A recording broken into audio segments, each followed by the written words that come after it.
Good morning, everybody. Sorry, I'm a little bit late to get started this morning. I had to do things like take my medicine, and then I realized I didn't have it because I have to take a half pill. So I didn't have it. Cut in half. Had to find the cutter, uh, and yeah. And then I put the pills in my mouth, and then took a drink of water, and I realized I was out of water. So I got to taste the delightful taste of Adderall in the morning. Oh, it was great. The wonders of being ADHD. I tried to do some laundry this morning too. I put away a few things. uh, I'm having I'm having a time of it. Uh, and sorry if you hear some squeaking. My pup has just grabbed a squeaky toy, the only one in the house, and now she wants to play. But I'm gonna turn on our desktop audio now because we got a real banger of a tune behind us. We're gonna be playing Monster Prom, and I want you to enjoy this music. It's pretty great. I've been having fun with it. I am excited to play this game. Uh, I'm hoping all of these characters that we're seeing in the background here are dateable, because they're pretty cool. Like, look at the Medusa. Damn, girl. I got the ghost, who I don't know if it doesn't really matter like what gender it is. It's cool as hell with those aviators. I have seen a werewolf. Looks like we got a demon. A lot of stuff. I'm sorry, I'm also eating a little breakfast. I am all over the place. That's okay. Let's get voice interjections. Awesome voice effect. Okay. Yay! I'm cool with that.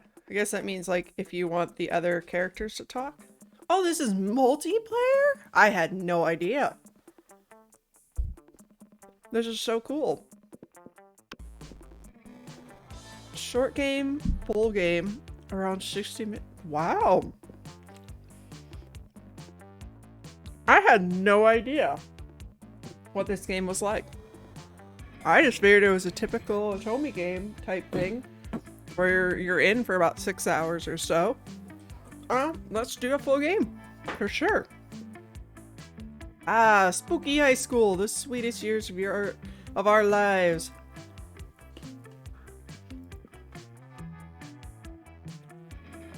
Back then, we were young and unafraid.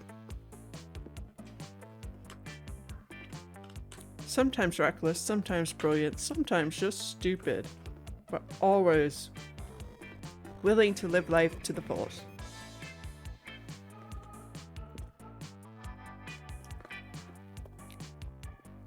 We were on a wild journey to discover who we really were. You all should know that my dog has set her bone against my arm and is using me to brace it in place. I'm not like sitting on a couch or anything.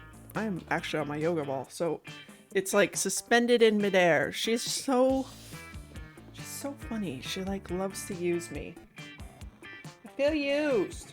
Feel used. But at least she's quiet now. Alright. Ooh. Oh, who are you? Oh. They're all so cool. Oh my god, she's hot. But he's so cool. Like, I love him. I love her. Oh, can I look at them a little closely? Who are you really?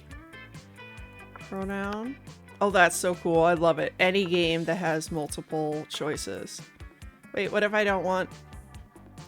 What if I change my mind? I want to see... There we go. No, I don't want green. I love this red. This is so cool.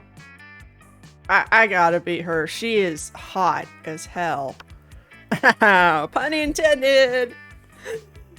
I love her, but I also really love him. Oh, what do I do?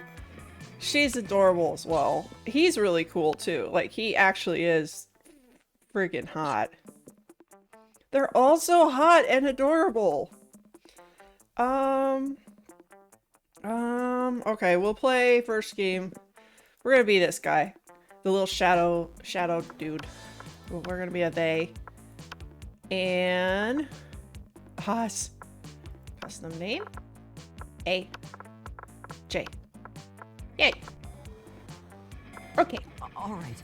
He's so cool. I love it. Ah. And we had yet to experience the ultimate challenge, the Monster Prom. This is so cool. I had no idea it was like this. I remember it clearly. 6 weeks were left, and as we fantasized about our dream prom dates, we were all scrambling to catch the attention of one of our 6 most charismatic classmates. Huzzah! Miranda Vanderbilt, 19, a sweet mermaid princess who was as cute as she was genocidal. Oh my god, I love her. I love her already. I don't care who, I mean, I'm gonna love all these people, I know, but sweet and genocidal, cute and genocidal, like, whoa, my gosh. I'm just gonna eat the rest of my food real quick here. Well, somewhat. Sorry that I'm talking and eating. It's been a day.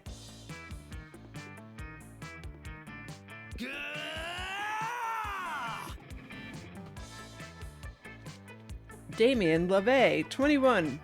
A fearless demon with a taste for destruction and a lure of fire. He's fun. He's definitely the type that's like not very good at anything, but tries really hard. He's adorable. And I love that these ages are all, you know, older.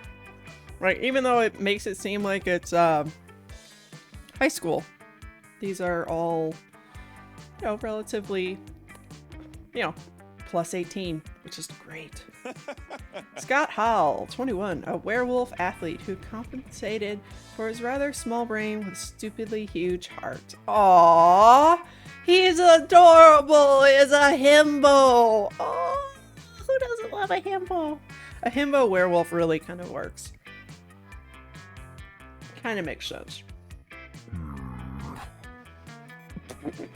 Oh my god. Oh my god. Liam Deliancourt, 4XX. 400 and something. A hipster vampire whose standoffish demeanor hid that he was truly a lovable dork. Oh my god. He's adorable. Yay!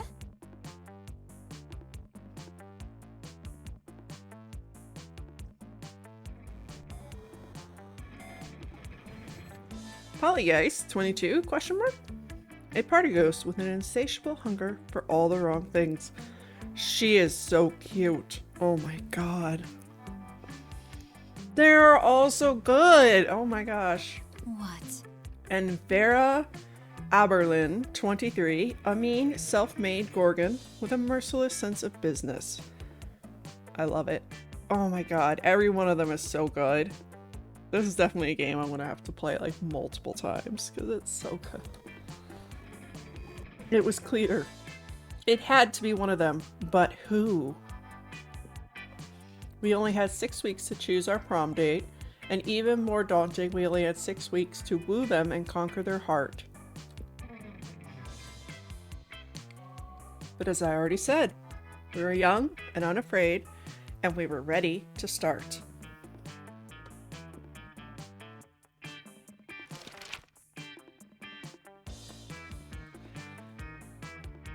Welcome to Monster Prom's stupidest pop quiz ever.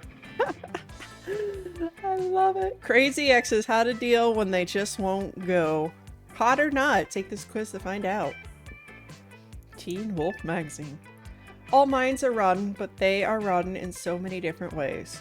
Worry no more, we're now using our PhD in bullshit to diagnose which kind of deviant sicko you are. Oh my god, this is amazing! Oh my goodness, I'm so glad I'm playing this game. It's already great. Monster Prom's stupidest pop quiz ever, TM. We'll throw a bunch of absurd questions at you and turn your answers into your character's stats. This way each of you will start by having stats that better reflect your true selves. Let's start. Which is the coolest mythological creature? An invisible hand. The invisible hand of the free market. Oh my god. Ah. This weird creature I drew when I was 6 and which is clearly super derivative from other mythological creatures, but is super cool, and it's my OC and my spirit animal, okay? A sphinx who's super turned up and ready to party, and she raps all her riddles. She still kills you if you don't answer them correctly, but she raps the riddles. Oh my gosh, how do I choose? I kind of really like this idea of this being your OC, because I mean, I like that. I like that. I really like this. I like the Sphinx. This is so funny. So creative.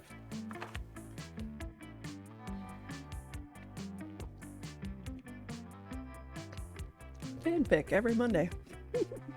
A radioactive possum just bit you. What superpower did you get? Probably rabies, and I'd go to the hospital immediately. Oh my god! I love it.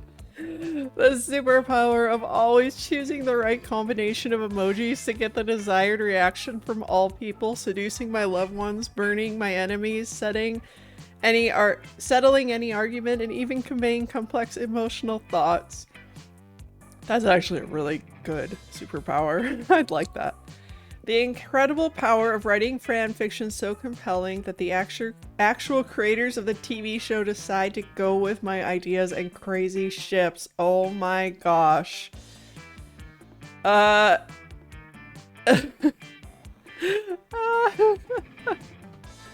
my god, I don't even know. I don't even know. Honestly, probably rabies. So smart. What criteria would you use to name your children? I will research for a name that is pun-proof and joke-proof. No one will pick on them. Something simple and friendly like Bobby or Mary. A non-heteronormative name to give them freedom to define themselves on their own terms. Meh, no name. It's just too much word. Just a swear word. My name plus 2 this second. Oh my god. I want to go with the non-heteronormative name, but I'm so tempted to put it as a swear word. That's hilarious. Actually, you know what? Let's do it. Let's go with a swear word.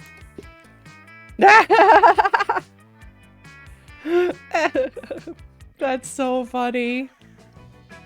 All right. All right. Week 1. Library. Gym. Where's the bathrooms? Oh.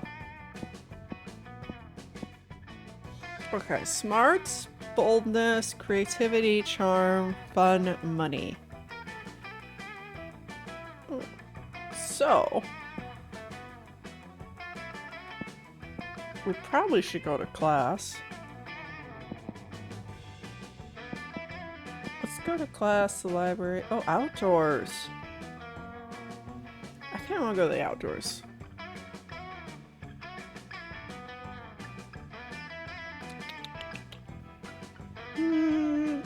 Yeah, let's go outdoors. Oh my god! That day during recess you start a half-hour rave that goes full crazy. You have no idea how it escalates so much, but at one point there are like 300 people. Someone summons demons from a nightmare dimension. The consequences might distort the fabric of reality itself, but who cares? It's a rad party. Oh my gosh, this is amazing. You gain +2 fun. Sweet, I'm fun. Later you see Damien and Miranda chatting and being a nosy little bitch.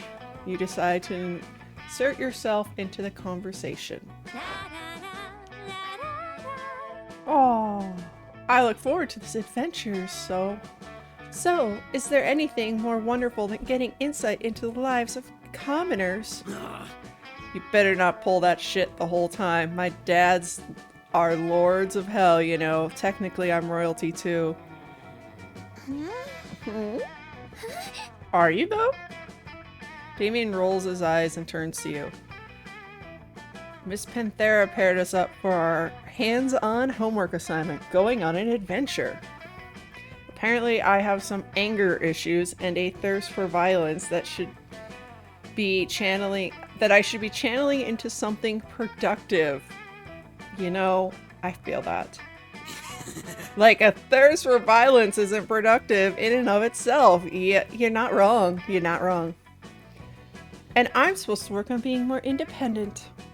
Which is so strange since I told my ladies and gentlemen in waiting to fix that for me last week.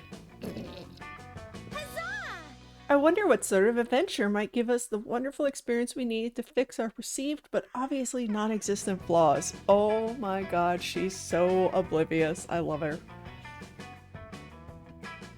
Go on a deep sea quest to steal beautiful pearls from a scary kraken. Journey to a volcano to have a hot time at a fire method strip club? We gotta go to the strip club. I mean... Fucking metal. Volcano hookers? I cannot pretend to condone sex work, but that's what will make it so fun. I get to feel so morally superior and holier than thous. Oh my god, I love them all. They're amazing. Yeah, and I can ignore your feeling morally superior in order to stare at naked fire memphits. And that'll make you independent. Yes, and you'll curtail your passion for violence because it'll be redirected into your passion for romancing fire memphits. Romancing, alright. Oh my god, he's such a shithead and I love him. I love her too, she's so cute! This is such a good game. Oh my gosh. Oh, surely you wish to see them naked soon, though who is most marriageable and whom to court? Yeah. And with that, they're off to find a properly seedy volcano. You gain 2 fun and +1 creativity. Nice. I am very fun. All right. I can go sit and talk to people. Aww, they're kind of... She's alone? And there's a cat? Oh my god. The girls, the guys, the smarties, then the 2 loners.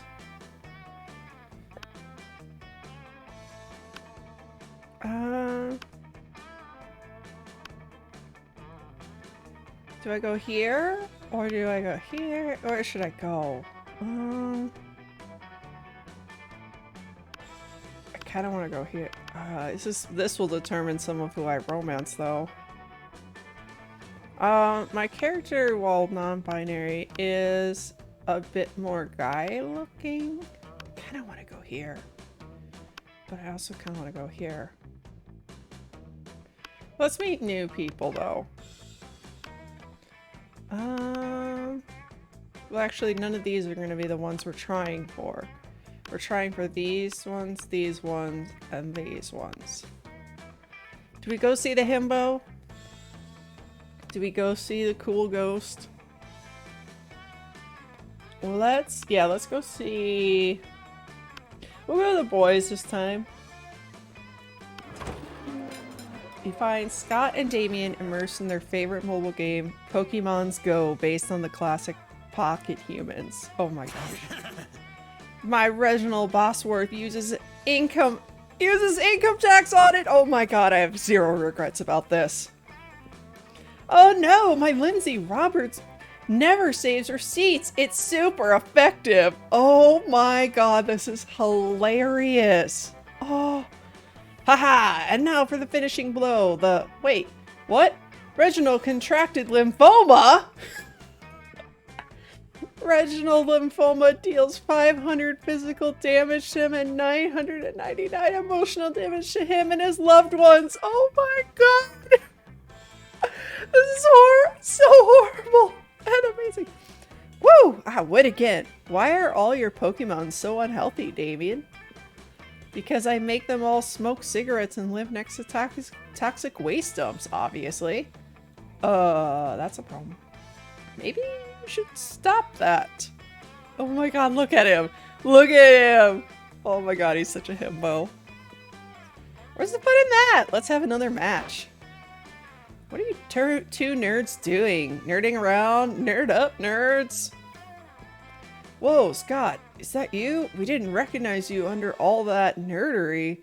What are you doing playing a dumb video game for stupid babies? But Pokemon's isn't dumb. It's cool. Because no way is Scott gonna come up with anything. But if you do, maybe you can score some points with Scott or Damien. Show them that a phone equipped with Pokemon's Go can also be used as a football. Say nothing, pelt them with steamed vegetables. Honestly, pelt them with steamed vegetables. Ah, vegetables. We hate those. Stop it! Seriously, pelt us with ground beef or something. Or at least some sausages or pig ears. Ah! How about some forks and knives? Or some knives and knives. Yeah. I'm just gonna keep throwing knives. These knives are almost as bad as the vegetables. Guys, come on. Stop throwing carrots and knives at my cousins. You stop. Alright. As soon as the wolf pack has retreated out of range. Nice thinking. Finally, used for vegetables, am I right? You should be eating them, son. Damien barely remembers to take the knife out of his hand before high-fiving you. He does, though, so that's a win. I mean, fair. Fair. Week 1 evening. All right.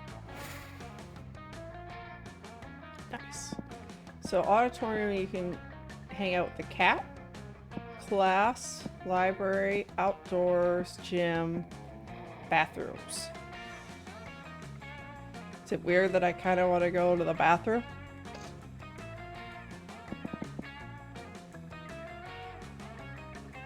Let's go meet this cat. I'm curious. Give me your money. Oh, welcome to my little shop. Buy some shit. I have shit that will boost your stats. Shit that will lead you into stupid new adventures. Even some shit that might be much needed at some very specific moments. So take a look. I have money. Oh, I have $5. Event. I'm too poor for this. High school social life is so hard nowadays that hiring a PR agent is totally a thing. Oh my gosh. Remember when these used to be cool? Now they aren't, but they are so ridiculous. They're so fun in their own twisted way. Fake badass tattoo. And a skull and even a knife. With this, you can murder your enemies, go to prison and make everyone your bitch, and then murder them too. And go to some kind of super prison. Street cred plus 9,000. Sexy fake Aladdin accent. Why? The hottest thing is being yourself, honey. Aladdin accent is close to second. TBH. A gift that keeps on giving. See, I'm wise enough to know that when a gift needs given. Yeah. Motivational poster. Crafting your art requires years of hard work, education from great mentors, and tons of raw talent. But damn, that sounds exhausting, so let's settle for a motivational poster for now, okay? A Russian novel with an insightful approach to universal matters such as love and death. Are you sure about this? You can always use online encyclopedia, TM, to get a general idea and still be able to act as if you've read it. A blanket with 2 holes. Literally just a white blanket with 2 eye holes in it. You'd have to be an idiot to mistake this for a ghost costume, but most of our classmates are idiots. Yeah, I'm selling a corpse. It's like some kind of fashion accessory. It's not as if I'm trying to dispose of it. A corpse? Oh my god. We gotta buy the corpse, right? Like, we gotta buy the corpse. What even is this? Yeah, who would want to save money for the college fund when you can spend it on weird stuff that's most likely useless? That's the spirit, champ. Oh my god, the humor in this is so good. All right. Okay, so we don't have to go see him again. Let's try class this time. That day you listen to your elders and learn valuable lessons. Sometimes after all the monster nonsense and the dating gimmicks, you forget that attending class is supposed to be the primary activity at this high school. You gained +2 smarts. Oh, I'm so smart. Oddly enough, you notice Damien and Vera having some kind of business meeting. At least they're both sitting holding manila folders. You move closer to see what's up. Now, Damien, it seems we both agree that the Gwimlian, the incubus, is a piece of sentient garbage who deserves harm. True, true. I believe that together we can make Lillian very unhappy. I have prepared an action plan for a potential merger. Have a look. Farah opens her folder to reveal intricate charts with titles like Diversion Coefficient and Maximizing Humiliation Dividends. I brought a folder too. Damien opens his folder. There's a piece of paper that says punching on it. I admire your simplistic approach, but I think we need a plan that utilizes both our strengths. Damien nods and turns over his piece of paper. On the other side it says punching hard. These two are never going to come to an agreement unless you step in and mediate, so you tell them your idea. Use this convenient list I bought that shows all his greatest fears in orders of severity. While he's sleeping, replace all his organs with live possums. Oh my god.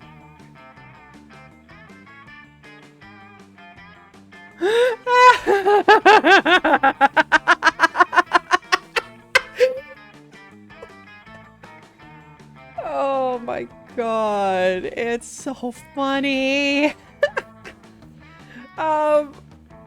I gotta go with the possums, man. Like, I really like this one, but man, I gotta go with the possums. That's so funny. Hot damn, why didn't I think of that? I mean, I replaced people's organs with dead possums a bunch of times. But live possums? That's so much more fucked up. It is rather vicious. But wait, fucking wait a second. What if we also replace the possum's organs with other live possums? That's a little too far, bro. You leave David and go down this rabbit hole or possum hole on.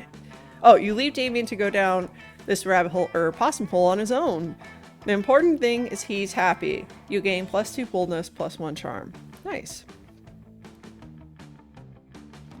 This is so funny. This is so funny. Alright, lunchtime.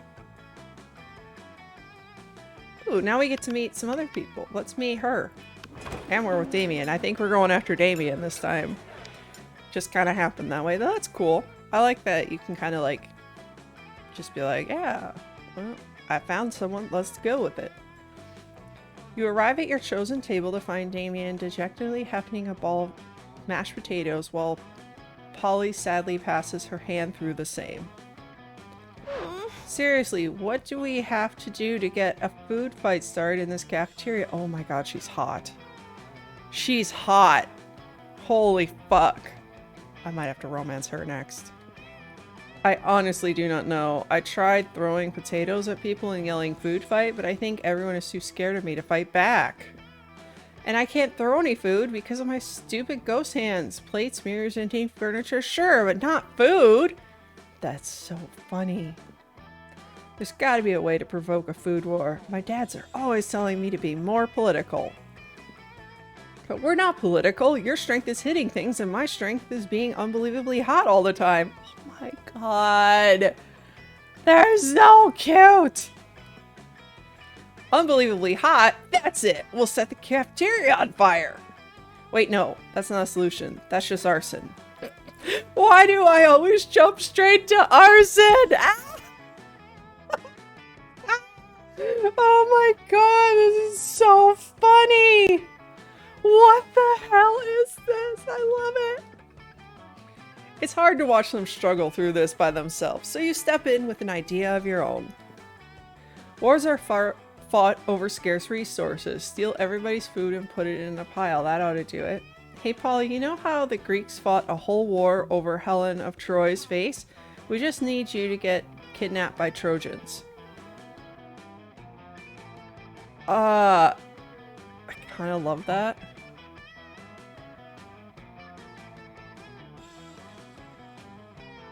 But yeah, I guess we'll just go with this. Neither one really makes any sense for starting an actual food fight, but okay. Let's go with Damien. Whoa, is that what politics is? Beating people up and putting their stuff in a big pile? Yes, dear, that's what it is. I didn't know I was already so good at politics. And then I can roll around in the food pile. It'll feel so good on my non-skin. She's so fucking cute. Oh my god.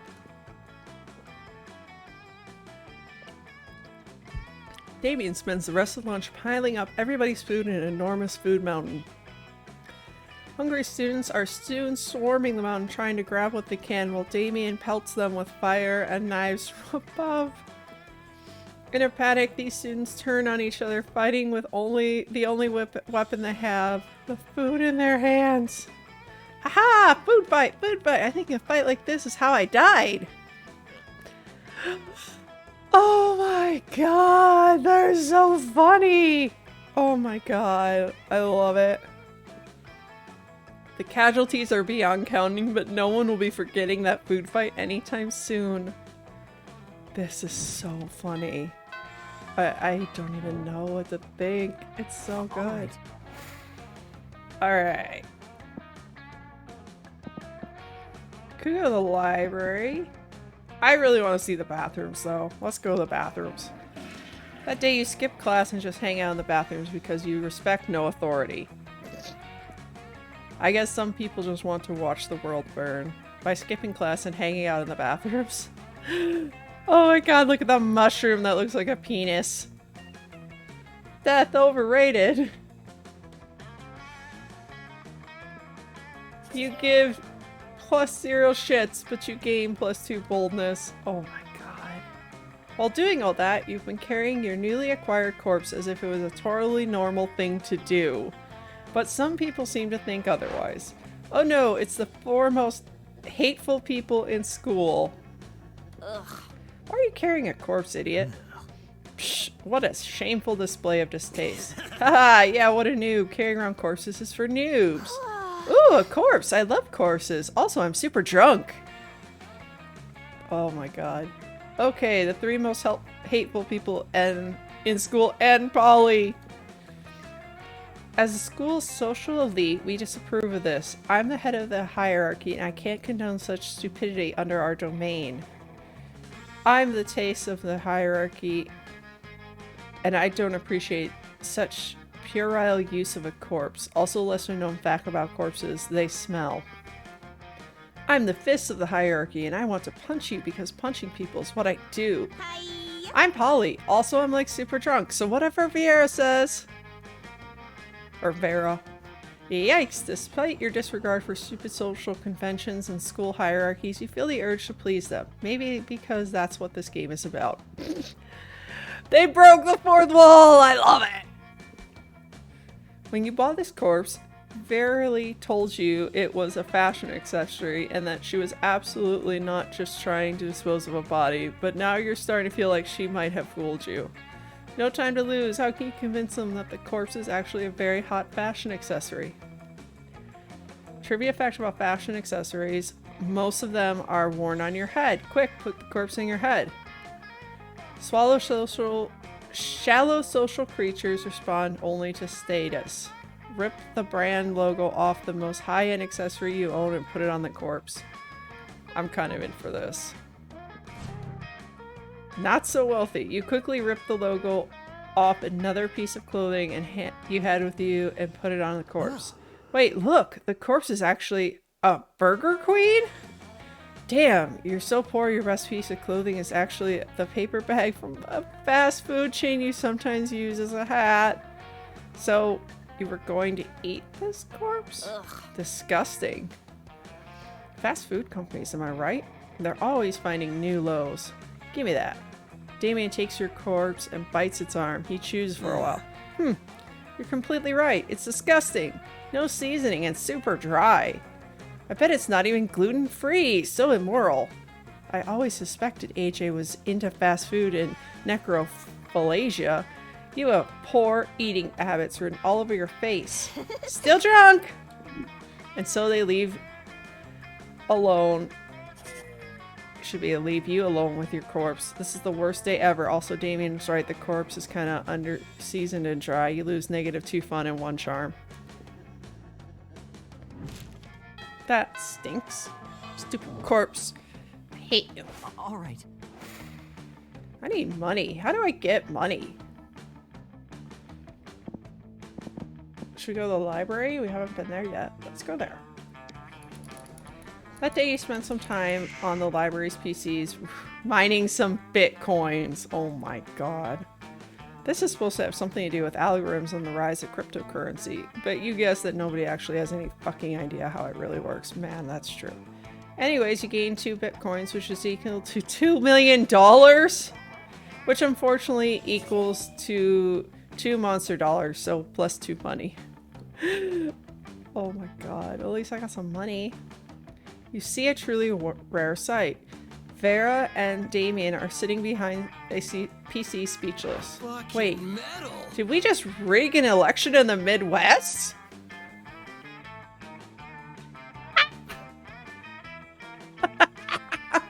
This is so good! Every time I'm like, oh, I know where this is going. It's like, nope, no you don't. I was just trying to change the president's wallpaper to a dick pic. We need to cover our tracks like right now. Well, don't just stand there, you innocent bystander. Help us. Yes, of course I'm talking to you. Damien can't help. Breaking shit is useless right now. I disagree. Smashing the internet is literally our only option. Blame someone else, like the Vanderbilts. Miranda won't be able to disprove it. Ooh. I like smashing the internet, honestly. So much smashing. Cool it, Damien. We don't have time to smash every server in the world. Importing Miranda's saboteurs alone would cost a fortune. Framing this one here would be far more cost effective, Damien. Secure the victim. So you want to put your fingerprints on this keyboard the hard way or the fun way? But you already made your choice. Damien just puts you on a rack twice. You lose -2 boldness, -1 full fun, all the street cred, and all the street cred in the Midwest. Ouch. We're not doing so good all of a sudden. We were doing good. Not so much anymore. All right. That sucks. We'd been doing so good on our street cred. Alright. Polly seems really easy to romance, but do we get to do the shop if we come with him? We don't have any money. You come upon Damien sneering at Miranda's elaborate silverware spread while her eating serfs chow down obediently at a neighboring table.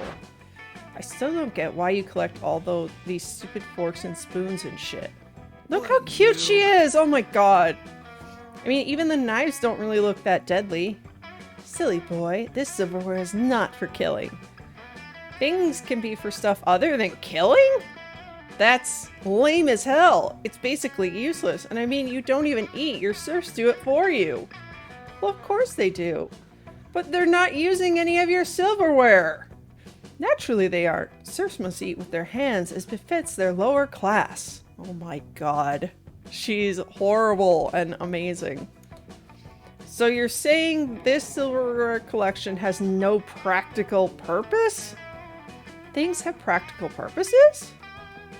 These two could go round and round like this forever, unless you say something to resolve the dispute.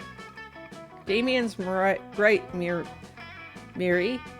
Maybe it is time you started murdering people with your silverware. Lay off Miranda, Damien. What about your collection of exotic corpses?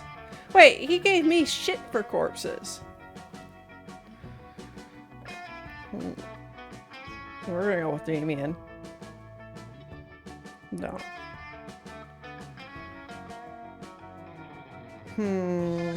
Yeah, I gotta go with this. I love those exotic corpses. That's different. Those corpses are useful. Useful for what? For holding down important documents. What important documents? Documents about very important... Ugh, fine. I guess I don't use the stupid corpses for anything. I just stack them in a shed and occasionally dress them up in silly costumes. There, are you happy? Extremely. Whatever, I'm gonna go play with my corpses. You stay behind with Miranda to admire her collection. She even teaches you how to use the romance fork. Smooth. This is so funny. All right. I still have no money. Should we go to the library? No, we've already been there. Outdoors, gym. It's so funny how we've run into Damien like everywhere. Should do auditorium or gym? We haven't been in the gym at all. We did go to the auditorium, but we didn't get to use it. Yeah, let's go gym. That day, an epic dodgeball match takes place. Everything seems lost, but you deliver an inspirational speech that fuels your team's spirit, leading to a spectacular comeback. You're clearly a natural-born leader. You gain +2 charm. Nice.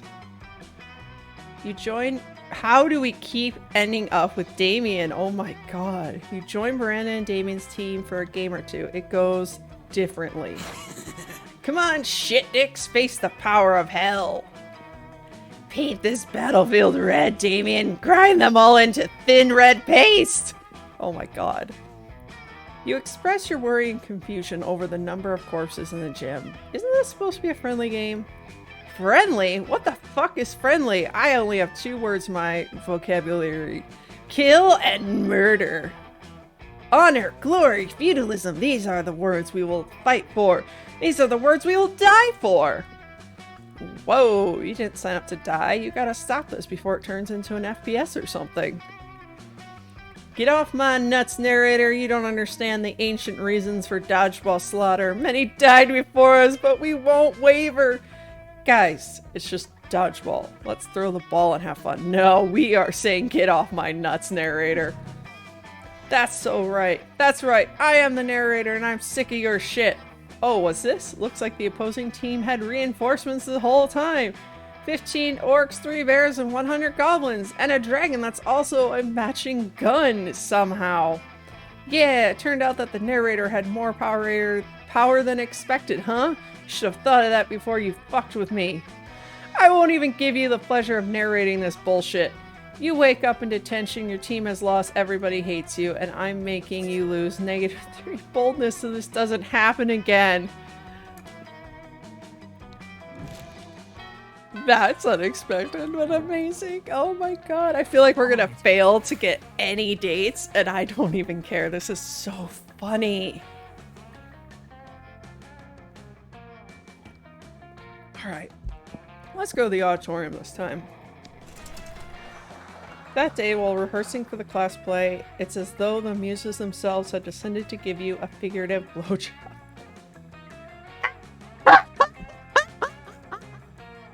Oh my god! Why? Why? Oh my god, this is so good! Your performance is intense and inspiring. It will be remembered for generations, which is pretty rad by high school play standards. Oh my god, you gain +2 creativity. Oh my goodness. You see Damien beating the piss out of a goblin like he always does when he's depressed. You go over and ask him what's up. Seriously, why do we keep finding Damien? It's this whole heir to the throne of hell thing. It's really bumming me out. I hate being a prince of hell. I'm gonna hate being a king of hell even more. I mean, how am I supposed to rebel against authority when I am the authority? Ugh, not even beating the piss out of this goblin is cheering me up. Damien continues to beat the piss out of the goblin, but his heart clearly isn't in it. I mean, is there anything rad I can do as king of hell? Literally anything? You're forgetting about the ultimate way to fight authority. Total war. Kings have harems, and I'd definitely join yours. Oh. I kind of want to do this. I feel like it's going to come out bad. But... oh. Oh, so charming. Oh, really? I mean, that's cool, I guess. You'd have to be okay with working long hours. Oh my god. Oh my god. Hello, Demon Lord. Oh my god. This game is so funny. I am losing my mind. For very little pay. Oh my god. You know, because sex with me is enough of payment in itself. Oh my god. He's such a... Oh my god. I'm doing good. I hope you're doing well too. This is the funniest game I think I've ever played. It is so funny. Oh my gosh. Okay. Ugh. I love this guy, but I think we could negotiate a very generous benefits.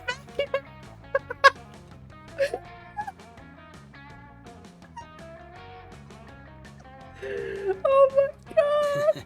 I'm very generous! You're telling me you have a big gun! Oh my...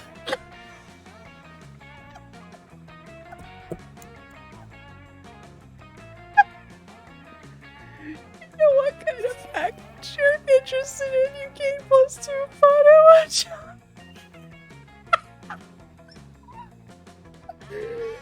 Oh my god! Yeah, this is so funny! Oh my god. Oh. All right. Oh my god, I love this little idiot. He is so funny. Yeah. I'm gonna go here. You find Scott and Damien shoveling hot dogs and mashed potatoes in their mouth while Coach cheers them on. Always believe in yourself. Go, boys, go! Munch your way to victory! Ah, there's no truer sport than an eating contest! Mmm, tasty. Yeah, shove those hot dogs in your mouths, boys. I mean, what? Punch, crunch! It looks like it's a pretty fair fight so far, but where's the fun in that? Time to step in and tip the balance. Distract Scott with surprise fireworks. Slather Damien's dogs in holy ketchup. We're gonna distract Scott. What the hell? You were planning on setting off those fireworks in here anyway. You let him rip. Hey! Stop that! Who did that? Who is making noise? I'm yelling because I'm scared. Oh, he's such a cute little himbo. They found us, Scott! The Viet Cong! Oh lordy, it's Namo! Again!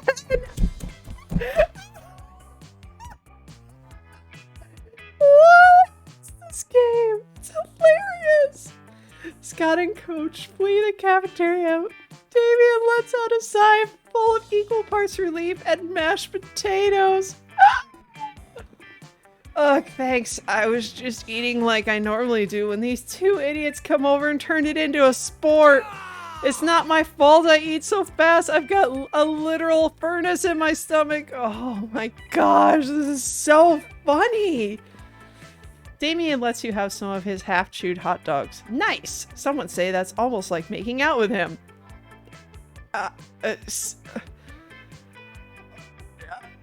Sure. Oh my gosh, this is so funny. All right. This is so funny. Alright, we haven't been to class in a while, so let's go to class. That day, the teacher is just tired of teaching, so she recurs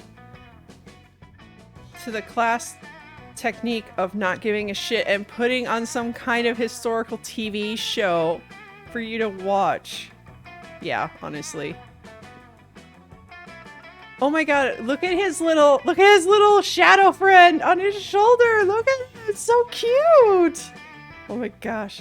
What you don't expect is that it's super effective. God bless the golden era of television. The TV show is compelling thanks to the ridiculous amount of nudity and bloodshed, but at the same time you actually learn a lot about history. You gain +2 smarts. Wow. And the sounds of learning. Chalk on a blackboard, pencils on paper, and an ominous crash. It would seem that Damien and Vera have knocked over several desks in a rush to get to one particular seat.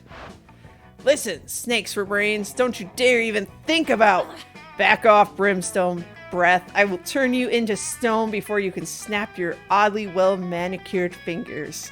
Oh, we love a guy with nice manicure. A nice manicure. What makes you think you're worthy of sitting in the ultimate cool seat? I could get more likes posting a picture of me flipping you off than you'd get from a full frontal nude. Ha! Clearly you've never seen my nudes. Oh my. Ever heard of Demon Douche? Abrosting.com? I guess is what it is. Demon Douche. Yeah, I don't know what that last part's supposed to be. Well, then, if my sex are internet famous, I'm obviously the fucking coolest. You think being ridiculed on the internet makes you cooler than being on King Minus's list of wealthiest human hybrids under 300 years old? Okay. This could go on forever. Better settle it for them. Just take the seat for yourself before either of them can stop you. Call down an unholy storm of rhinoceri to obliterate the seat. I really want to see this. Like, I want to see it. Like, this seems like this is pretty damn cool, but this is ridiculous. We gotta go ridiculous. Come on. You focus on the spiritual noise horn between your eyes, just like the ancient ungulate gods instructed you in that YouTube video? What is this game? It's so good. The writers are incredible that they have made this funny. Swarms of rhinoceri burst forth through the classroom floor. The ground quakes and you make it rhinocerane. This will probably create a lot of work for Crazy Martin, the werebear janitor later, but fuck that guy. The rhinos surge forward. No, not the seat! Damien throws himself into the swarm of rhinoceroses and starts headbutting them, but he's no match for their hard faces, and by the time the rhinos leave, the cool seat is nothing more than splinters. It's gone. We're free. Thanks. Yeah, now we can go back to measuring coolness the traditional way by subjecting our peers to scorn and abuse. Just as the gods intended, you gain 2 charms and +1 boldness. This game is so fucking funny. Oh my gosh. All right. I just, oh my goodness. I am gonna quickly take a quick restroom break. I apologize for that, but I will be right back. 1 second.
I am back. Thank you for your patience while I peed.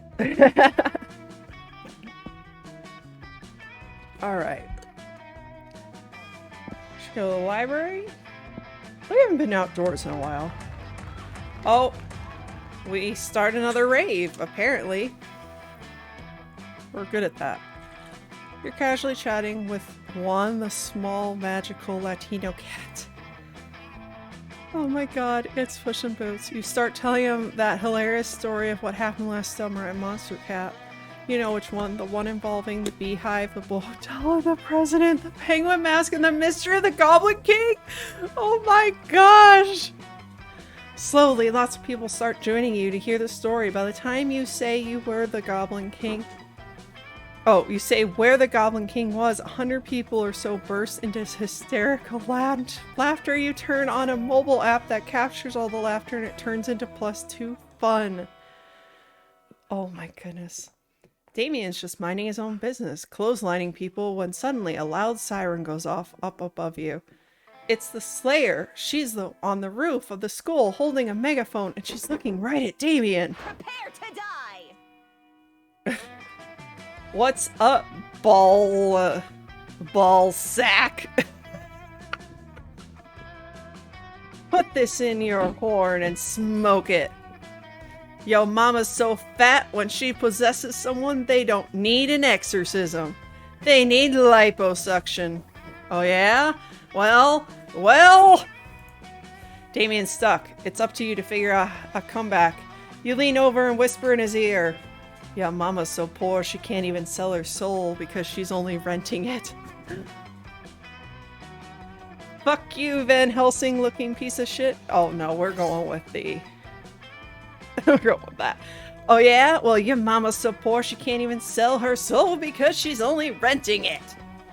Your mama's so dumb she thinks a hellmouth is what you get if you suck too much dick. Yo, mama's so ugly she lost a beauty contest to the girl from The Exorcist. Yo, mama's so cursed she... Alright. Okay, quit it. The Slayer runs off to search the internet for comebacks, but it's too late. Damien's already run. You gain 2 boldness +1 fun. Oh my goodness, this is so funny. Stop. Stop, doggy. Stop. All right. Stop. You keep biting me. It's rude. It's rude. Stop. Do you need to go in your kennel? Stock. We're just keep going after Damien. You find Damien brandishing his usual silverware, a hammer and chisel, while Liam looks on in horror. You can't eat that. Watch me. First of all, it's made of one seamless piece of obsidian, so it's low calorie. And second of all, it's a lich's phylactery. Part of this balanced breakfast. It's lunch. You're just jealous. No, I'm nervous. Nervous that you're going to eat that, get possessed by a lich, and kill us all. Well, I'm nervous that that's not gonna happen. Looks like these two are at an impasse. Maybe you can solve the dispute and score some romance cred at the same time. Damien, don't eat it. You won't have room for all the baby seals I brought you. Liam's right, Damien. You should make him eat it. I love them both.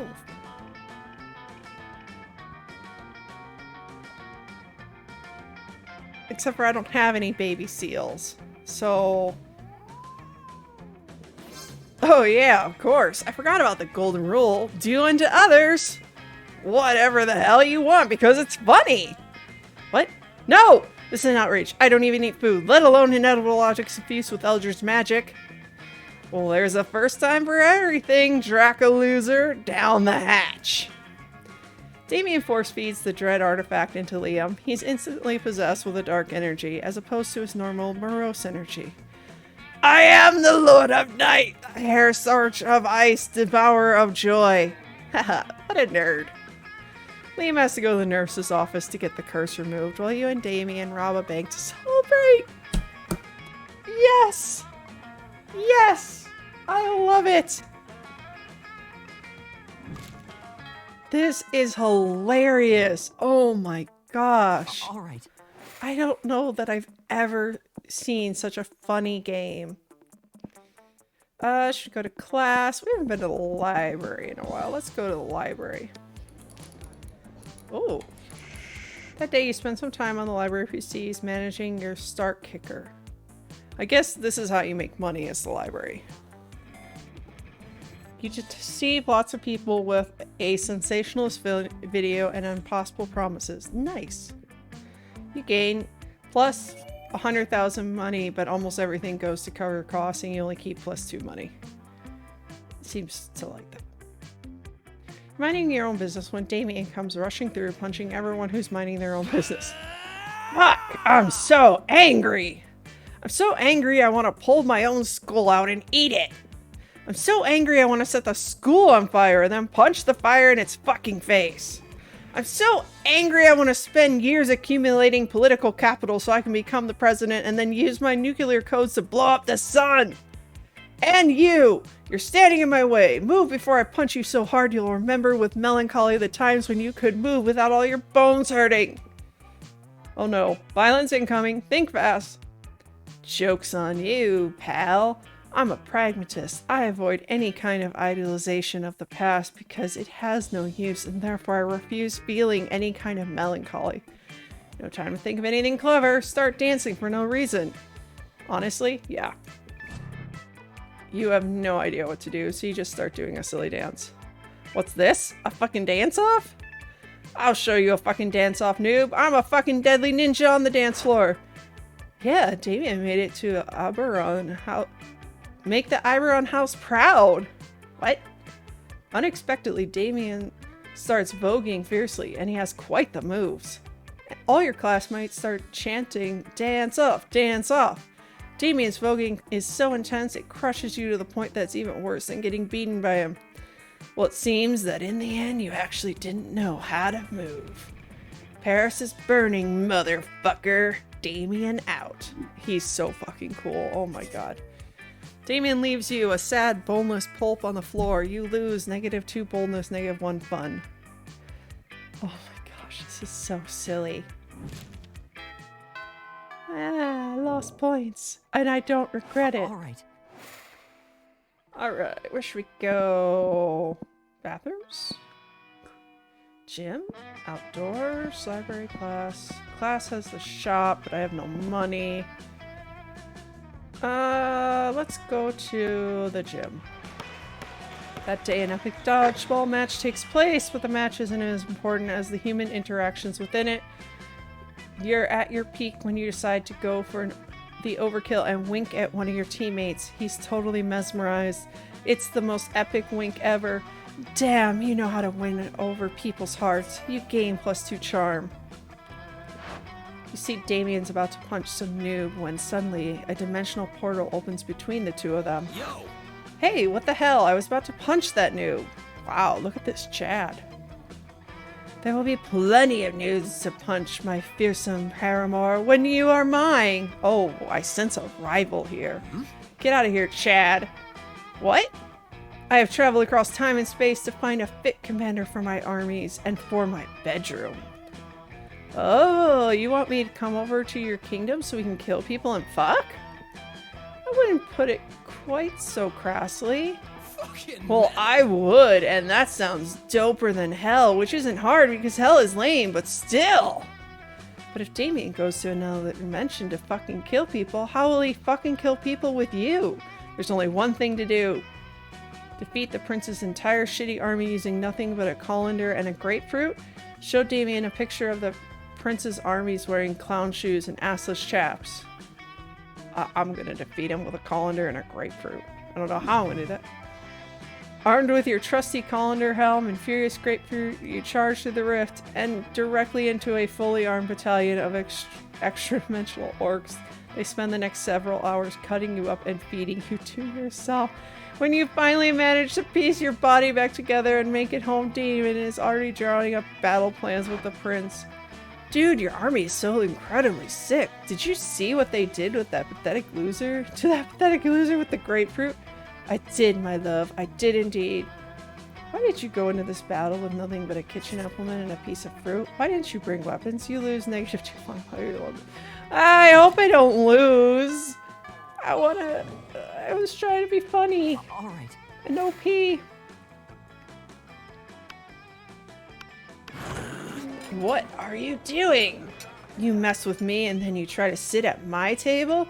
Go away and get ready to die, fuckhead. You just eat in the corner in silence. Will you die soon? Who knows? Meanwhile, nothing else happens. And if you think this is unfair, next time, don't try to sit at the table of the person who has expressed his desire to murder you. Totally not a smart move. Oh, I've very much lost him. That sucks. Let's go to the bathrooms. Hang out in the... Respect no authority. While in the bathroom, you tell yourself in the mirror that you're so bold you would kill a tiny, big-eyed turtle with your bare hands. The most monstrous act would instantly give you plus 500 boldness. But come on, you're just talking to yourself in the mirror. What's the merit of that? You know what? You can keep 2 boldness anyways for saying that to yourself out loud. I feel like I just gotta pity boldness. Afterwards, Damien comes up and punches you affectionately in the shoulder. Hey asshole, go to hell. Like literally, my house is in hell and I'm inviting you over. Don't read too much into it. Only one problem. In order to get there, you kinda gotta damn your immortal soul. So how about it? What crimes against God and man will you commit so we can hang out? Oh, I think I'm already damned. Looking into your eyes feels so good, it must be a sin. I'll run over a bunch of nuns with a lawnmower. I like both. Both are good. Let's be charming. We have a lot of charm points. I think that'll work. Cool. I mean, that's not hardcore. It's not even technically a sin. We'd have to at least make out. Yes, please. Maybe do some butt stuff. Ah!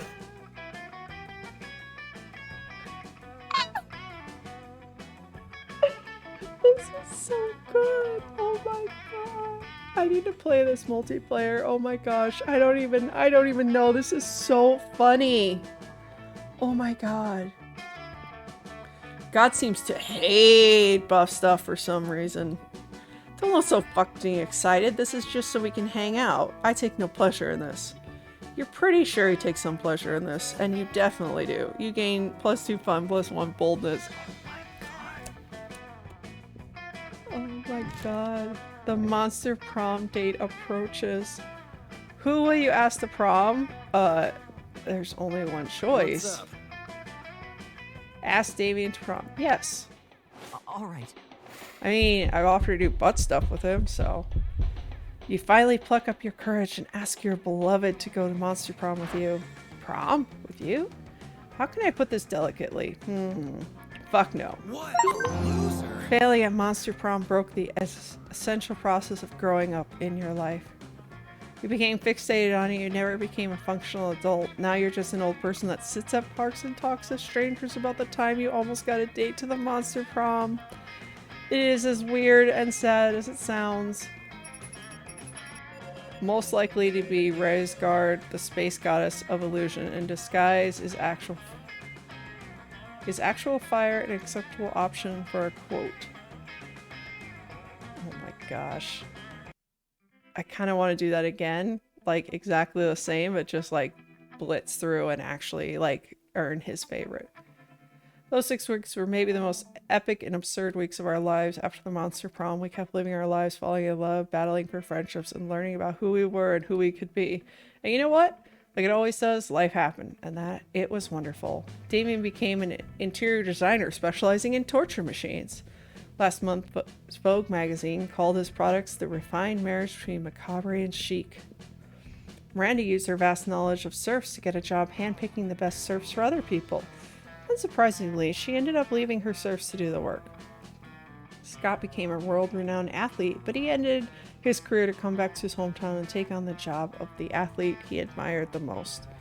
Now he's back at high school again, working as the coach. Of course he is. For those 6 weeks, the monster prom seemed larger than life, and then it was gone, just like that. The battle for monster prom might have ended there, then, but there were plenty of battles left in that war called youth. But once again, we were young and unafraid, and we were ready to start.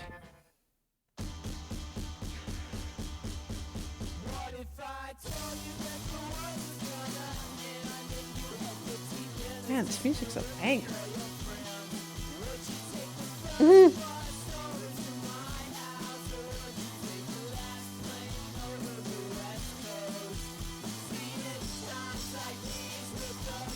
Jesse Cox. Oh, I didn't know he was part of this.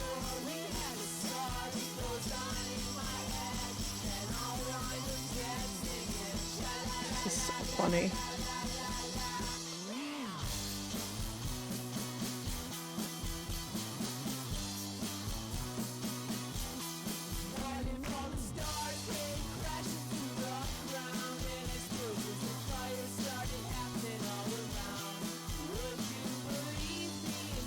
Oh, this is so fun.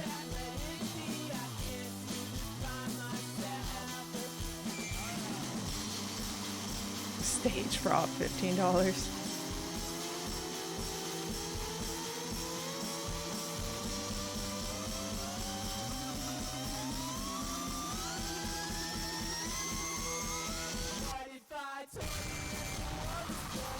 Okay, can I skip this? Yeah, I can. Cool. I want to play again. I'm gonna have to get the rest of these games. My god, these are so funny. Play. One player. Full game. Ah, Spooky High. We're gonna skip some of these because I've already read them. We were on a wild journey to discover who we were. I want to be the hot chick. Custom name. Okay. Okay. Pronoun. They. Here we go. Here we go. The Monster Prom. We're gonna skip through this. I think we're gonna go after Yay! What? either the ghost or the Gorgon girl.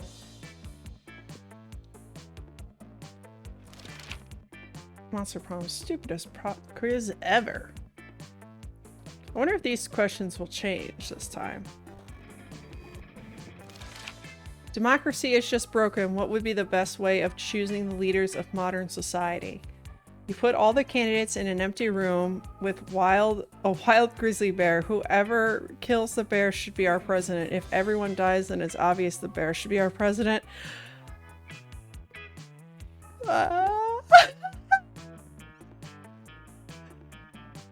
Whoever can play the most heartbreaking violin solo wins. We create a reality show called America's Next Top President where the candidates compete in all kinds of physical and mental challenges. Voter turnout would increase and we would turn a profit on it.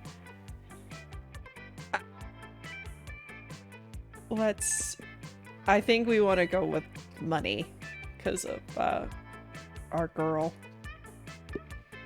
So fun. Oh, interesting. Which god do you pray to each night before sleeping? Oh, I pray to all kinds of gods. I have this business where people pay me to deliver their prayers every night. I've even started to look for a Chinese factory to outsource the prayers.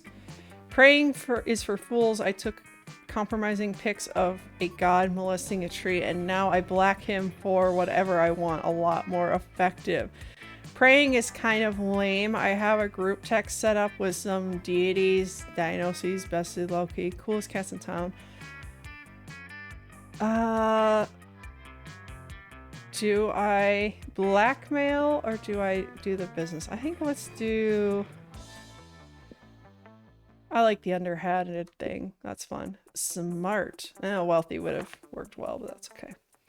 What is the sexiest type of knowledge a lover can have? Lyrics to all Disney songs. Yes, honestly. How to set stuff on fire. How to make a killer cocktail out of anything. All the principles to build a financial empire. Sports things. Obscure 80s movie trivia. Let's go with financial empire.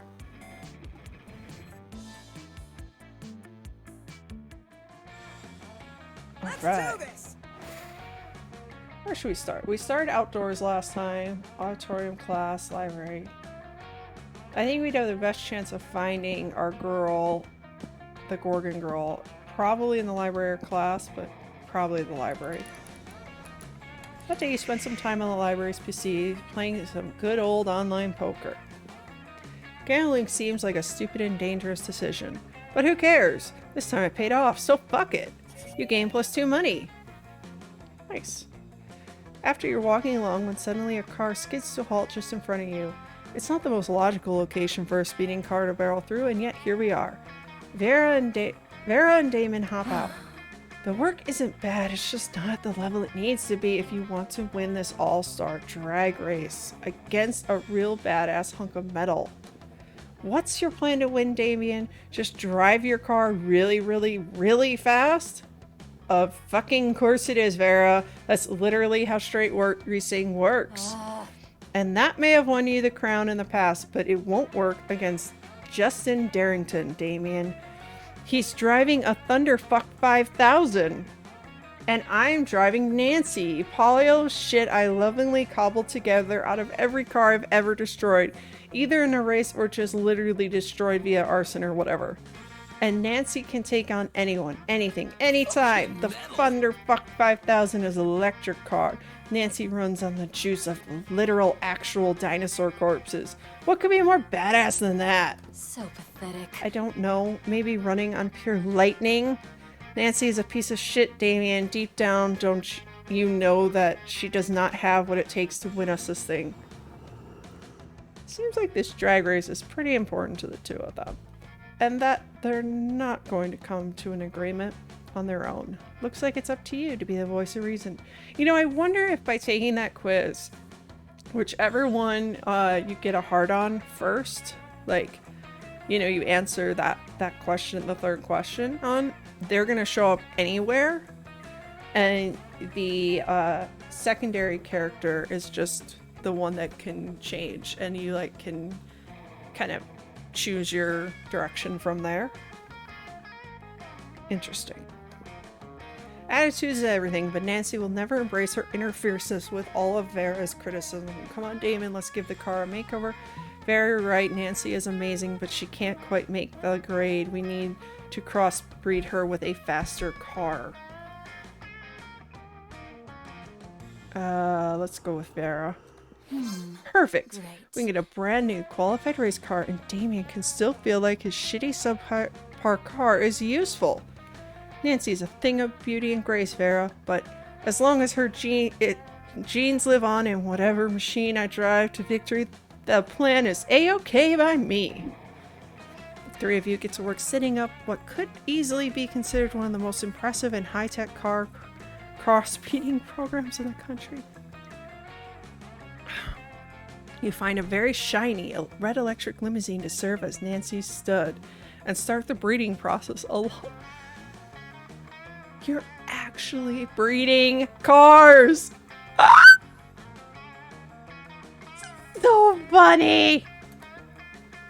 Which mostly consists of making the cars a reservation at an appropriately fancy and expensive restaurant and loading up their CD players with smooth jazz. How is this game this good? Oh my god. Sometime later, Nancy gives birth, don't ask how, not important, to the ultimate race car! Look at what we've made, huh, guys? I mean, mostly what Nancy and El Diablo made, but we helped them get there. Oh, Yeah, not honestly, bad. this car is a masterpiece. I've been looking for my next business venture, and I think I may go into high-end race car breeding. People make thousands off breeding horses to race, and horses want to fuck. How hard could that be? By that logic, I bet I could make millions breeding race cars. You totally could. I'd be your first customer. Haha, you already were. I'll send you your invoice later. Well, looks like Damien has the race in the bag, Vera has a new business venture, and the world has a new species of super race car. You gain +2 bonus +1 money from a kickback from Vera, which comes with a genuine smile from her? Score! Oh my god, this game is amazing. This is such a good game. this. Yeah. Oh, we get to talk to both of them again. You find Vera sitting in front of a pile of money instead of food as usual. Damien comes over and drops his own money pile on a table and also some organs. Base, bro. Oh, Not bad, but I preferred to exert a little less effort for my income. A dejected swamp creature slumps over the table and adds some money to Vera's pile. Income? You mean this stuff? This is just what people throw at me to get me to stop punching them. And this is what people throw at me to keep me from revealing what kind of porn they're into. Damn, girl. But I agree, the money is only secondary. The frowns on their faces are their own reward. Still, I'm always looking to improve efficiency. Have you tried developing business contacts in hell? Your victims will be even more terrified if they know death won't save them. Yeah, but that doesn't work on the undead. For those, you need a priest. A priest? You know how my family feels about priests? Ugh, I'm sicker of terrorizing people one at a time. There's gotta be a way to terrorize everybody in the cafeteria at once. And make money at the same time. I'm sure there is. After all, the essence of capitalism. Set the building on fire and charge an exit fee. Oh, trick everyone in the cafeteria to having an orgy, then film it, blackmail in bulk. Oh my god, this is so funny. Simple, elegant, raunchy. I like your style. But how are you gonna trick a whole room full of people into having an orgy? Don't tell me you don't know how to do that. Is this something you do all the time? Is this something you don't do all the time? I thought you were a prince of hell. Yeah, but I'm a prince of the Bernie part of hell, not the sexy part of hell. That explains it. Well, to answer your question, this is a room full of high schoolers. A slight breeze could instigate an orgy. Although the succubus sauce I snuck into the sloppy joes won't hurt either. It certainly doesn't. You, Vera, and Damon retreat to a safe distance to film the sexy carnage and avoid the fluids.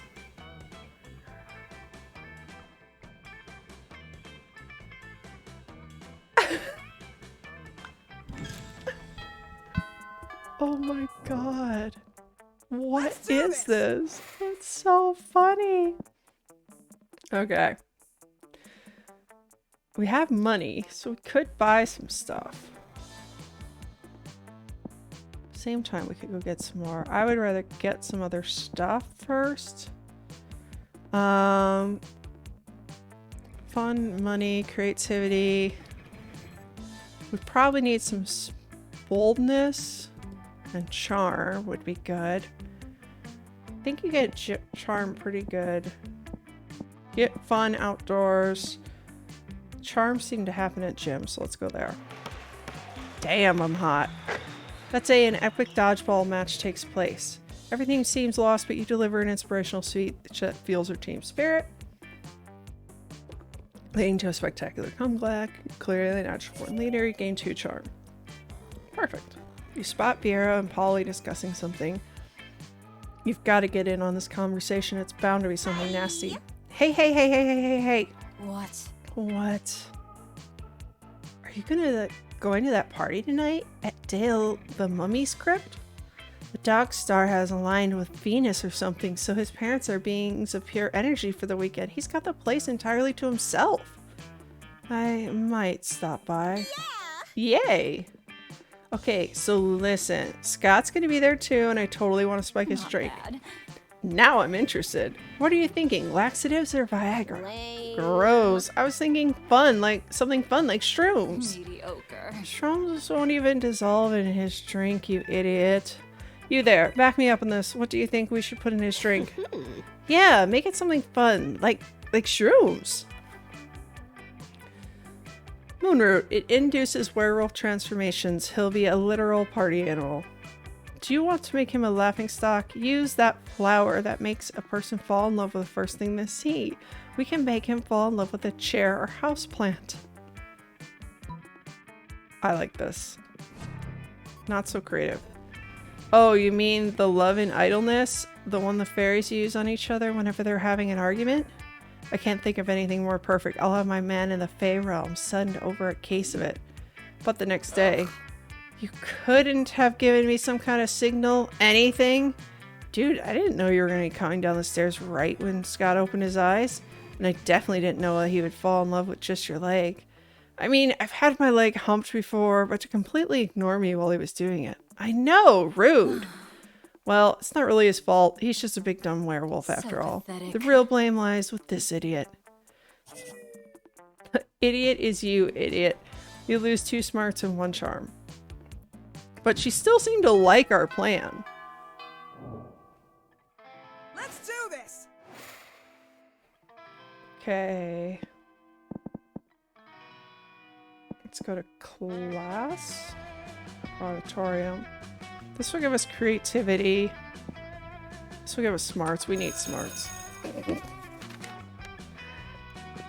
Sometime after monster nonsense and the dating gimmicks, you forget that attending class is supposed to be a primary action. You gain 2 plus smarts. You're packing your stuff in class when suddenly Coach bursts in with Vera and Liam under his arms. Emergency, you two! Emergency! This student is failing at the killing stare class. Vera, Liam, you're the best students in that class. You've got to help them pass. Excuse me? I can't possibly waste my time on this. My time is valuable. You'll be receiving an invoice. See, you already agree on something. I can feel the teamwork flowing like melted butter over the lobster of success.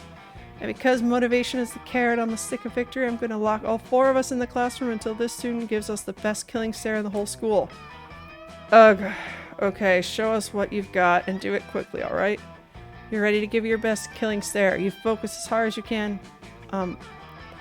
It looks as if you were trying to poop with all your heart. Not exactly a killing stare. Okay, let's start your training. The 3 of you do a lot of crazy training while an inspirational song plays out of nowhere. It's all very motivational. After 30-second sequence, night has already come and all of you are covered in sweat. Damn. So intense. Fucking training sequences. Time to escape this torment. Give us a true killing stare unless you want to slave the rest of your days in the cocaine mines. That's right, I'll stuff a bunch of cocaine in a mine and make you dig it out just to torment you. You dig down to the bottom of your soul and bust out a look so fabulous it slays. An ordinary pocket watch, which you use to hypnotize to liking something uncool. Now we're gonna go. Not so charming. Just put the eyebrow under the other eyebrow. Flip. Are you doing it? I think they're having a stroke. Are you gonna die on us? Does that count, Coach, if they die? Nope. What if I find this so pathetic that it kills me and I die? Still nope. True success is like the keys to my van. Difficult to find.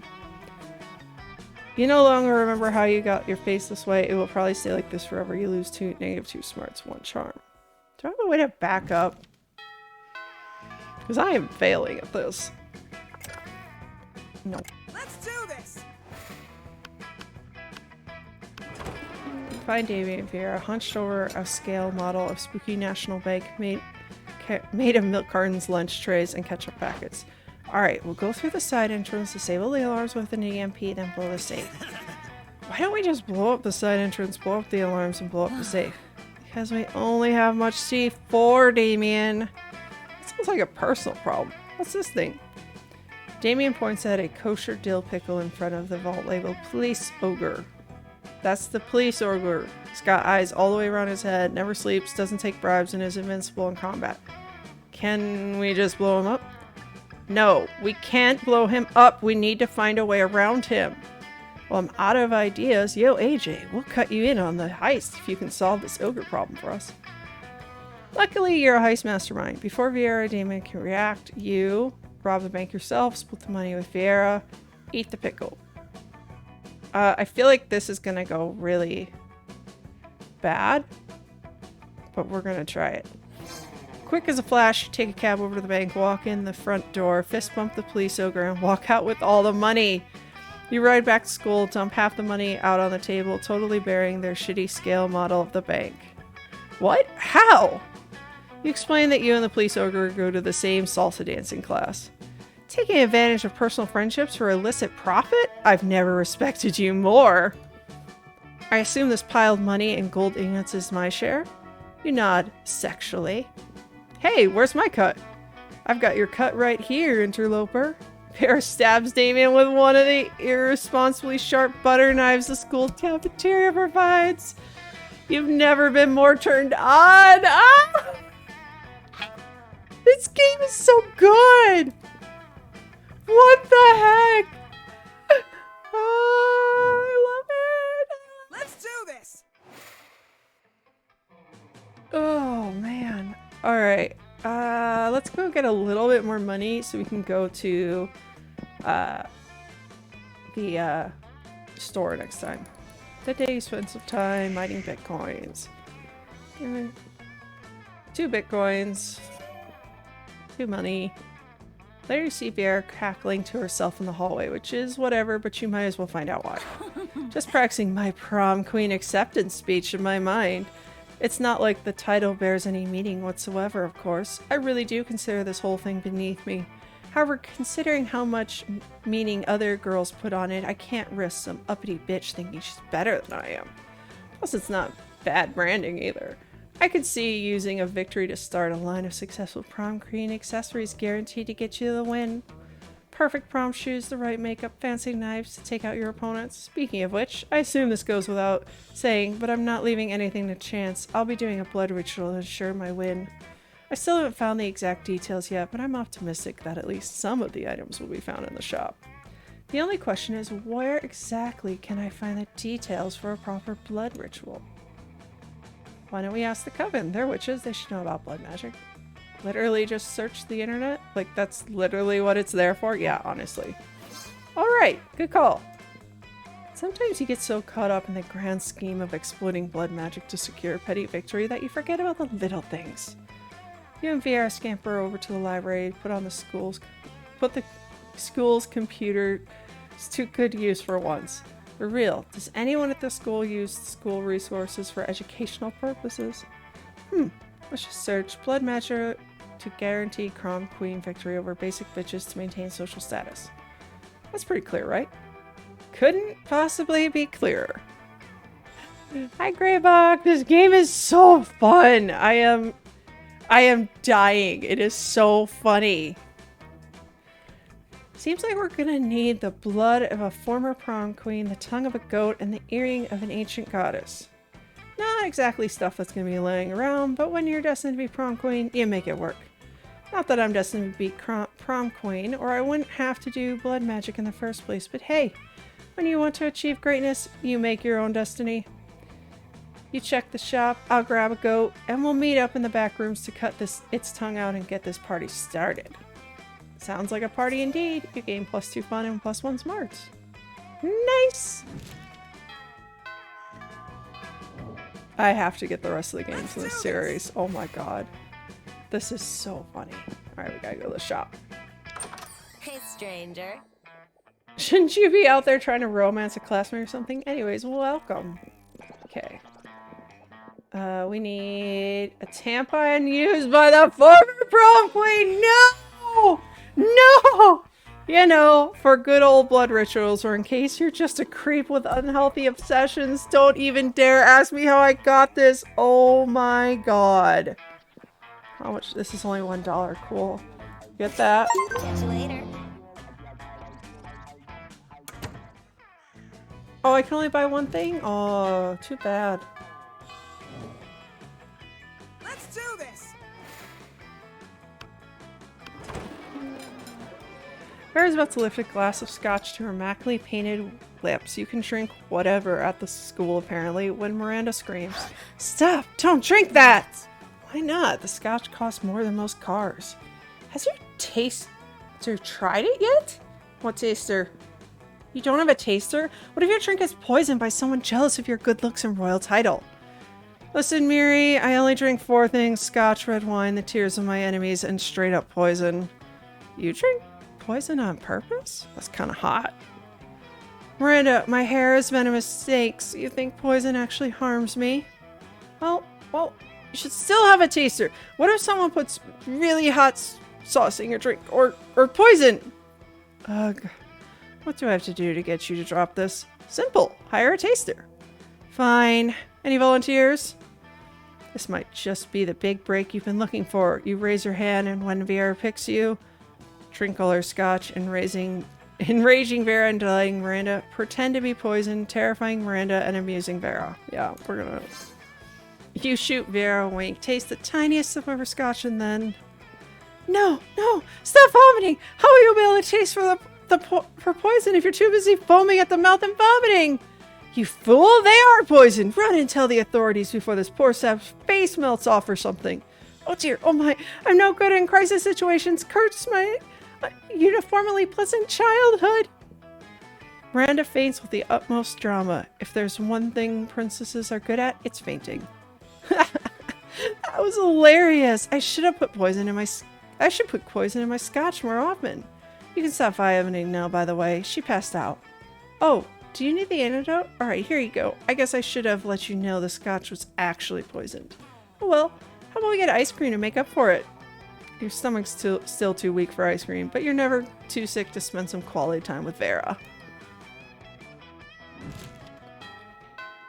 Oh my gosh. Let's do this.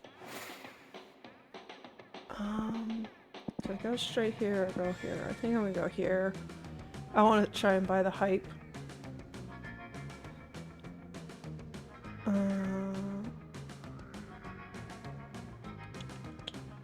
Yeah, I'll buy the hype. Hey, stranger. Let's face it, you're probably gonna end up losing your money in some stupid way anyway, why not spend it here first? It's called just being smart. Yep, we're gonna buy the hype. Oh, what's this? A penguin mask. You want this, you sick pervert? I had no idea you appreciate it. Good old reverse Romanian Wilkinson. I must admit it's kind of hot that you're into kinky shit. Oh my god.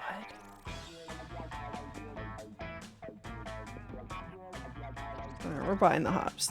Oh, what's a bag of regular cocaine? A vanilla of drugs. Oh my gosh. Wow. No refunds. Actually, there. You know what I mean, right?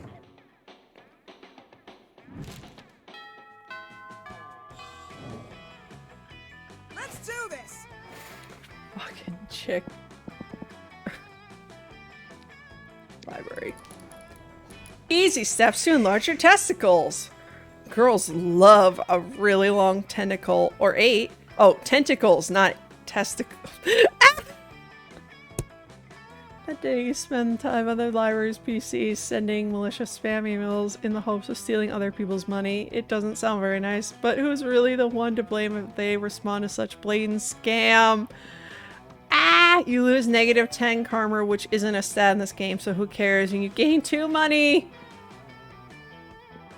You spot Vera in the computer next to you, deep in contemplation. You offer her a penny for her thoughts. My thoughts are worth significantly more than a penny, but I'll invoice you later. I'm trying to launch a new legitimate business venture. I'm sorry, I mean scam. But I'm not sure how best to recruit customers. I'm sorry, I meant to say gullible suckers. I've got no trouble finding victims in real life. My snakes use their tongues to smell weakness, but snakes can't use their tongues on the internet. I know I was surprised by that as well. So any ideas? A flashing banner ad that says you will literally die if you don't click this ad right now. A post on Reddit asking for suckers to join your new scam. If they're really suckers, they'll join anyway. I think this will work better. A marvelous idea. I can run it on medical websites, and I can really sell the lie by having anyone who doesn't click on the ad killed. Soon everyone will be clicking on it. A whole world full of suckers. You know, they say a sucker is born every minute, but we all know that's hardly enough suckers. Suckers must be made, like Frankenstein's monster, but far more lucrative. It's so funny. Oh my god. VR commissions you to produce the banner ad, which takes you like 4 minutes in MS Paint. You gain +2 money, +1 creativity. Thank you. I love it. I love that. Oh my god. Let's do this. Go back to Vera. You arrive at your chosen table to find Miranda folding napkins at... Do you want to know what this one is for, Vera? No. I'll take that as a yes. The rose-shaped napkin fold is for birthdays between the ages of 16 and 22. Miranda's hands move fast as lightning, turning the rose into a gorgeous white swan. By contrast, the swan folding is for first weddings, third weddings, and swan giveaways. As a fashion enthusiast, I've never been so bored by a piece of fabric. Oh, and this black swan folding is for weddings where you plan to brutally murder all the guests. Not very popular, the black swan folding. Okay, that's sort of cool, but I'm still aggressively uninterested. You happen to have some napkin folding skills yourself. Maybe you can spice up this interaction. You decide to show off your most impressive napkin fold.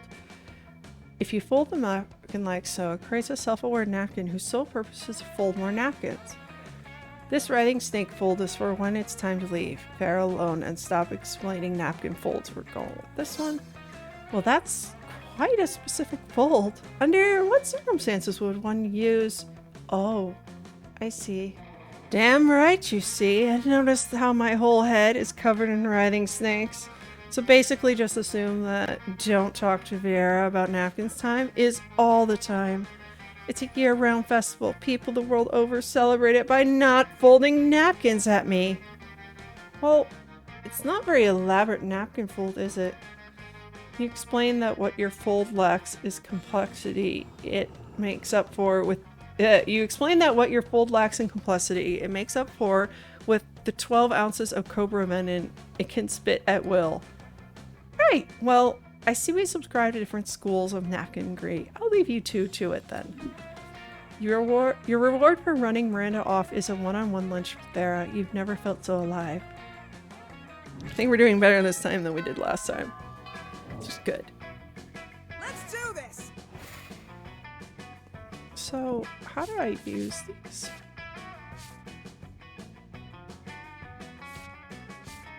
Oh! So this tells you what you're gonna get from each thing. And this... I guess you hover over it when it's ready? No, I've only gotten one round and I did not get there. I was invited to join Damien's harem, but he didn't want to go to prom with me. I don't know why. I don't know why that... It has to be exclusive that way, but okay.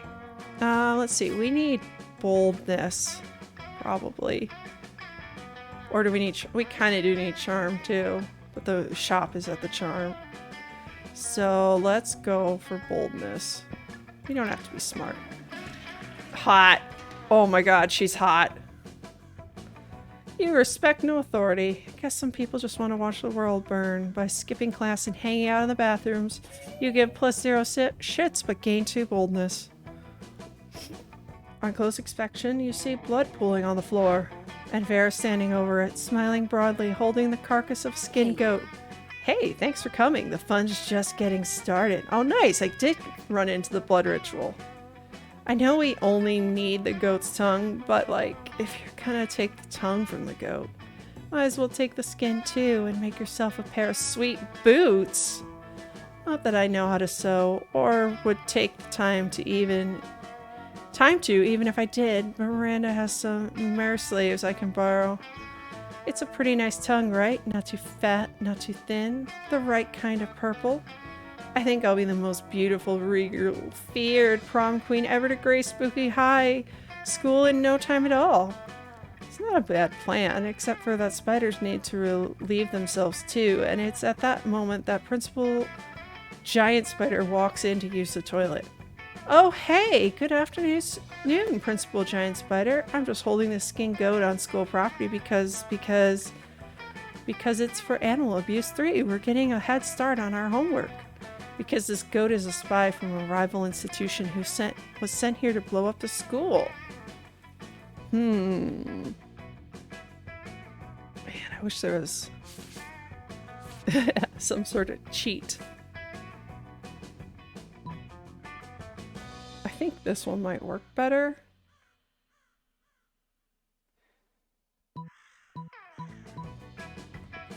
So, Principal Giant Spider gasped. A rival institution? Do you think it was Pixie Prep High? We weren't sure, that's why we skinned the goat. We thought maybe it would have the name of the school written in its guts.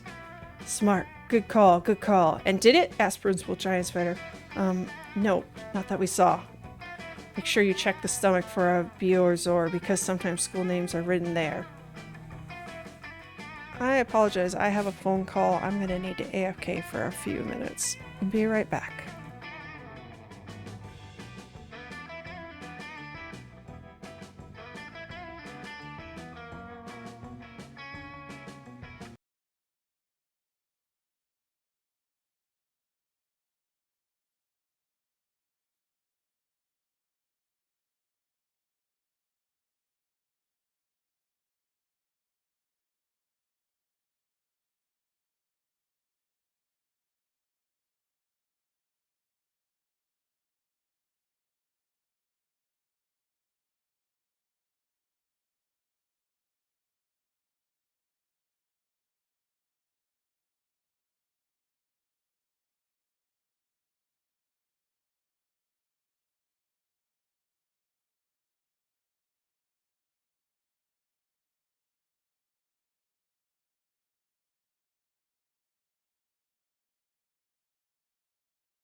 Alright, I'm back. Sorry about the little AFK there, but my delightful significant other has been really sick the last few days.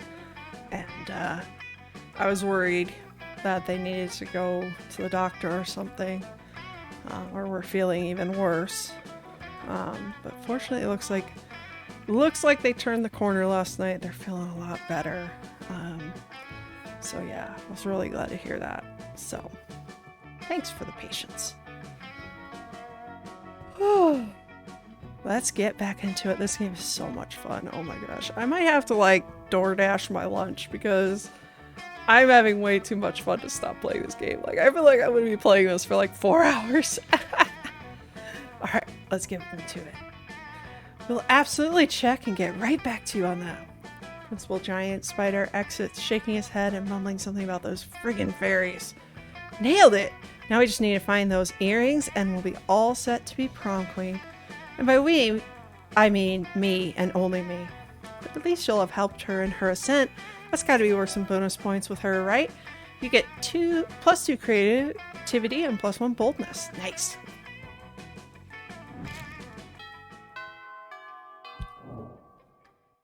Let's do this. Alright. Our fun's really high. We do need more charm.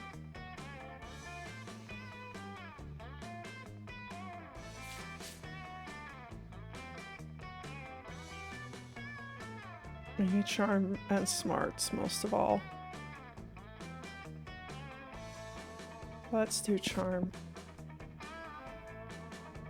Or should we do smarts?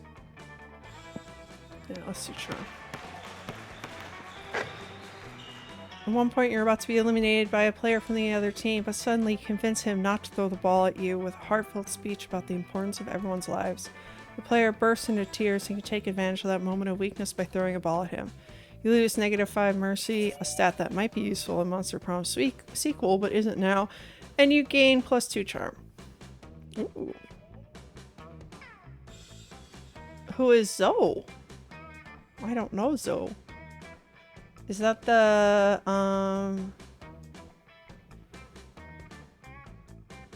is that like the Frankenstein looking girl? You notice Vero standing in the corner pissed. What looks like a fresh braid on the back of her head is actually 2 of her snakes fighting. Poison's flying everywhere. Oh, I'm okay. It's just Hissy and Bob having another disagreement. It happens. This time they can't decide whether Miranda's domain should be called a kingdom or an empire, and it's like, who cares? I'm telling you, if they weren't my hair, I would sell them to Thailand where they eat snakes. Decapitate them to set an example. You could totally rock some bangs. Snakes get feisty when they don't have jobs. Put them to work building your evil empire. I think she'd like that better. Oh. You see, they are working. They're just very bad at it. I mean, have you ever tried to teach a snake to orchestrate a coup? It's like herding cats. Except instead of cats, they're snakes, and instead of hurting them, you're teaching them to undermine a sovereign government. So instead of sowing the seeds of dissent through the calculating disinformation, stupid things end up arguing about what empire means. I've had it. Vera takes her comb and starts violently beating all the snakes. You're pretty sure that's not how combs work, but you decide to split before she tries the same tactic on you. -2 charm, -1 boldness. Damn! Got nowhere with that. Oh, the DLC. Neat. I'm gonna have to buy like everything. All the games, all the freaking DLC, all the... Yeah, this is gonna happen. Find Damien and Vera contemplating a huge slab of unidentified prime meat. Alright, Damien, I know we had our share of disagreements during this convoluted poaching expedition. Like when you told me not to bring all of my knives. But I trust we can now put our differences behind us and enjoy the fruits of our labors. You mean the meats of our labors? Yes, together we'll enjoy this raw, bloody cut of meat as a symbol of our... Wait, raw and bloody? You mean you're not even gonna try using fire?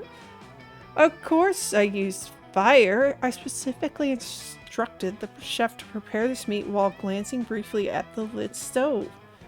Did the fire ever, touch the meat? What would be the point of that? A cut this fine can only be eaten ultra rare. Like hell it can. You wait here while I get my culinary flamethrower. Damien, please, let's be reasonable about this. What is reasonable? If we can't come to an agreement, let's appeal to our arbitrary third party. AJ will surely make the intelligent choice for us. Isn't that right? My word, the steak is too cooked already. Rub some ice on it and douse it in blood, quick. The only correct way to enjoy a steak is after its charred remains have been retrieved from a burning building. Quite right, quite right. Someone turn off the heat. Get the frost wizard in here. Fetch me more blood from the blood bank. What the fuck? I'm not gonna eat a big chunk of raw meat. How am I supposed to ensure maximum suffering without fire? Oh darn, guess I'm gonna have to enjoy this whole juicy steak by myself. Whatever, I'm gonna go burn down a burger joint and just eat whatever survives the fire. Good for you, Damien. Live your best life. Vera slips you a thick stack of cash under the table. Unfortunately, she pays you in Vera bucks.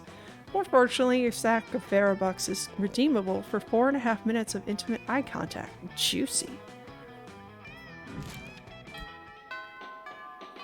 Intimate eye contact. Oh my god. Let's go to the library.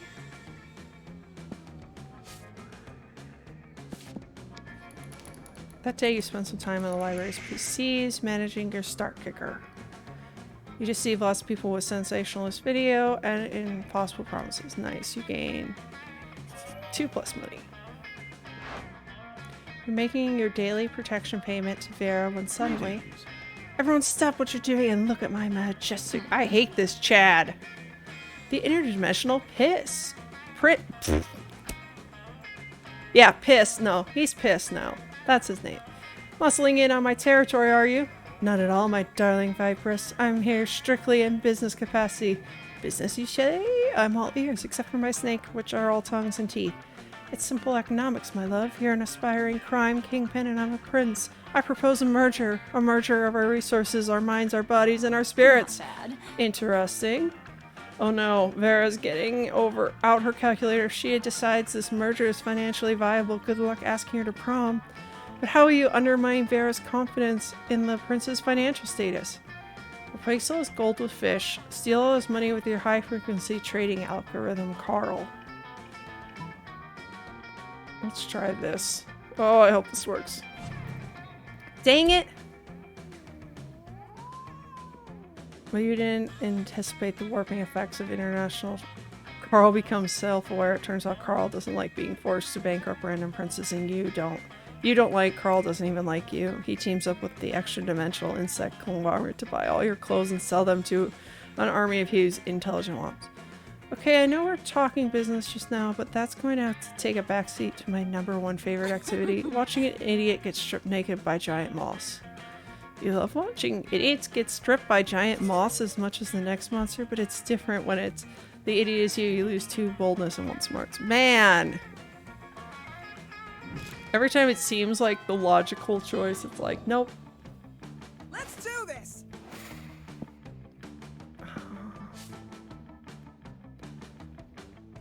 Let's... We do need to earn a little bit more money. Let's do this one. Give me your money. Oh, I didn't mean to do this. Oops, I forgot she was there. I'm too poor for this. Damn. Charm.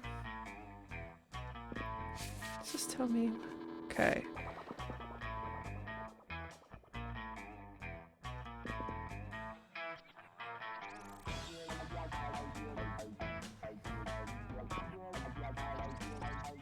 Shoot. Charm. That'll give me fun. Smarts. This is probably creativity. This will probably give me charm. I think that's a better thing. Not gonna be able to buy the other stuff. That's okay. Let's do this. Ugh. So you approach the table, you see Vera delicately lifting a forkful of quinoa to her mouth. She brings lunch from home when? Food, fork, 6, 8. Who do we delegate? Eating, yay, eating! Ah, Scott, what on earth are you doing? I'm cheerleading you to help you be the best eater in the whole school. What caused this obsession with cheerleading me through mundane activities that require no cheerleading? Everything requires cheerleading, silly. That's why we have cheerleaders for our cheerleaders. But I can see why my cheerleading's not working. You haven't eaten anything yet. That's because you keep startling me with your damn cheerleading. I can't eat when I'm startled. No, that can't be it. I must not be cheerleading hard enough. Hey friend, maybe you can help me. You shouldn't be cheering for Vera to eat the food. You should be cheering for the food to get eaten by Vera in the walk-in freezer. The problem is obviously that we aren't dressed up as a giant salad. We're gonna go with this. Oh, duh. It's just like when I cheer for the other team to lose instead of cheering for our team to win. Yes, I invented that cheerleading strategy. It gives us a huge psychological edge against teams that hate losing. I'm going to try it right now. Those vegetables are going to get so inspired. Scott runs off to the kitchen to inspire the vegetables. You can still hear his muffled shouting from the back, but it's not bad. That has been quite pleasing. Thanks. Now I can finally enjoy this quinoa and baby tears salad without unwanted encouragement. For the next week, all the cafeteria food seems extremely eager to get into your mouth. Cheerleading really works.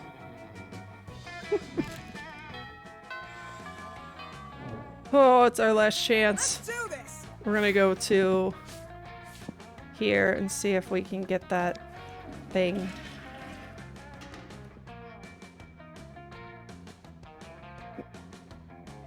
You don't put paper on the toilet seat before using it. Look at you, crazy bastard. You gain +2 boldness and probably +1 streptococcus with the slight chance of +1 OCD. Ah! There runs up to you, eyes blazing, teeth gleaming.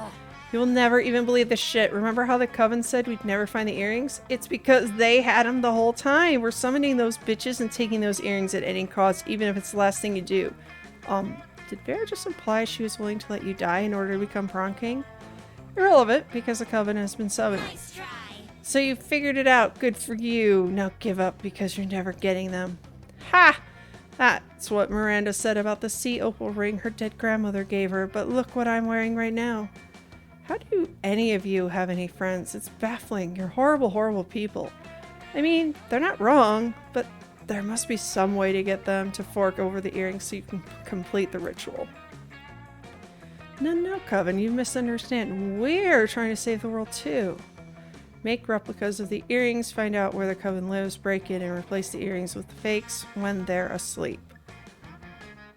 I'm gonna do this one. Nice. You are? Of course we are. Did you really think I only cared about fashion and finance and showing dominance over my fellow students? It's been a cover this entire time. I've been really using all my free time not to trick people out of their money in complicated business schemes while looking incredible. I've been saving orphans from interdimensional monsters because I like doing altruistic things. We had no idea. Your acting is incredible. You really do seem like an entitled, uncaring bitch. Yeah, the bad guys leave you alone if they don't know you're out to defeat them. We're going to use the ancient ritual to destroy a lava monster holding kittens captive. We need those earrings to do it. Take them. Take the earrings. We were truly starting to lose faith in humanity. Thank goodness you secretly had a pure heart and good intentions this entire time. Exactly. With that, the coven disappears in a puff of smoke, smiling broadly, finally believing that there is truly a good in this world. Ha-ha, suckers! Can you imagine? Now let's go make me a prom queen. It's always nice to make a friend happy, and even if Vera doesn't actually want to do good in the world, maybe she'll do you. You gain +2 in boldness, +1 fun.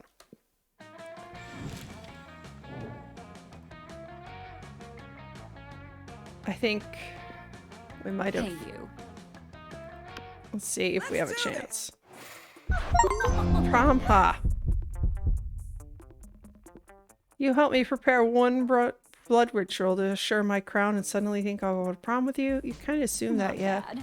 I must admit, you've surprised me quite pleasantly during our little ritual adventures, and there's definitely something in you that entertains me. Okay, you know what? The blood ritual actually requires an act of filthy lust happening inside the pentagram in order for it to work. I'm going to let you join me if you want to. Let's do that, see how it goes, and decide where to go from there. If you're blood ritual material, you might actually be prom date material too. So, deal? Deal. Let the ritual Holy begin. potatoes! Holy potatoes! Who would have thought blood rituals could be this awesome? You act cool through the whole thing to impress Viera, but inside you're already thinking that someday you'll tell her, your grandkids, that this is how the two of you fell in love. Oh my god. But for now, keep it cool! Oh, and you're totally ending up going... You also totally end up going to prom together. Oh my god. Most likely to be sleeper agents just waiting for code word. I'm not being paid for this quote. This is outrageous. Oh my gosh. This is so good. Falling in love, battling for... You know what? Like, it always does. Life happens, and it's wonderful. Damien became a renowned drag racer until he died in the most badass way during a race. At the funeral, you spotted him hidden amongst the crowd. He winked at you. Vera realized she was a character in a video game, which infuriated her. She spent her life making connections and building power because she's not part of the game. She plays the game. So be careful. Maybe now she's the one pulling your strings. Oh, the Eldritch Horror. Nice. Polly graduated from doing lots of... I don't know that word. And now she appears to be hallucinating people and acts as their spirit animal. For those 6 weeks, the Monster Prom seemed larger than life, and then it was gone just like that. The battle for Monster Prom might have ended then, but there were plenty of battles left in that war called Youth. But once again, we were young, unafraid, and ready to start. Okay. You just unlocked an erotic fanfic about dragons. This is about to get weird. You have unlocked 9 new images in the gallery. This game is great.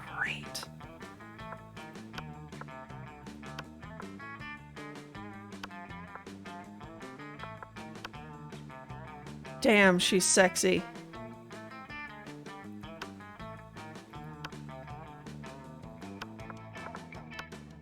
Monster Sonas. Oh my gosh.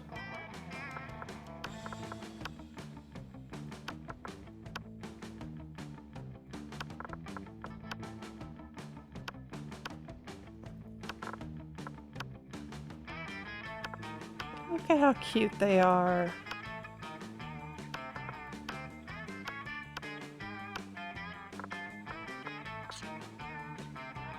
That is so cute. Play. Player. 60 minutes. I'm gonna be addicted to this game for a while. Should I be the cute girl or the dude? Well, I've done these two, so let's just go in order. Hey. Hey. Okay. Yeah. Yeah. Monster Prom. Let's get rid of this. Yay! What? Who are we going for this time?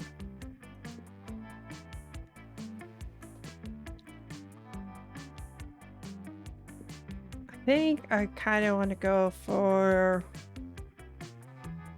one of the girls.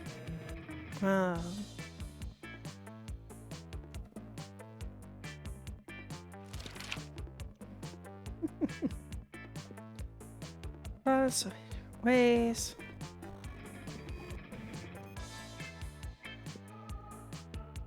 Let's start. You wish you were raised by a pack of wild wolves who also happen to be tech moguls who own some of the most profitable companies of Silicon Valley. They'd be kick-ass role models and wild wolves. Sick. A really progressive marriage between a kick-ass venomous snake and an actual fire. I love fire and I see no issue with being raised by it. A mysterious old man who saved me from the streets in order to raise me as his disciple in the ancient ways of radishing. I guess we'll go with this one. So fun! Get the chance to produce a movie. It's based on something about superheroes, but with a love triangle between a beautiful yet somewhat relatable girl. Maybe she's always stating she's a mess, and two of the super hot superheroes, which are also like vampires or pirates or both. Instant hit. Two girls walking away from rad explosions, and they don't look at the explosions. They don't give a fuck about the explosions. They reflect on life and love, but it's super dope and kick-ass because they do so walking away from never-ending explosions. The most influential Russian novelists of the XX century have gone nuts. They don't remember anything about last night, and they can't find the manuscript of the brothers' charisma and just deliver it today.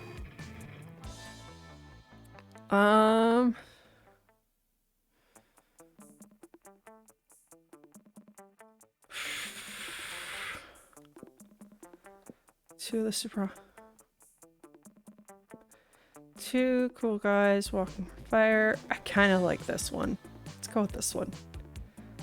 I'm very fun. Which flavor? Spicy chocolate. No chocolate on fire. Rainbows and gummy bears. Meat. Double creamed and liquor. Success. Tequila and Coke. Let's go for... Should we go for the vampire boy or for the ghost girl? Because I think that's kind of the... I think this will be the last run. So let's go for the ghost because she's just adorable.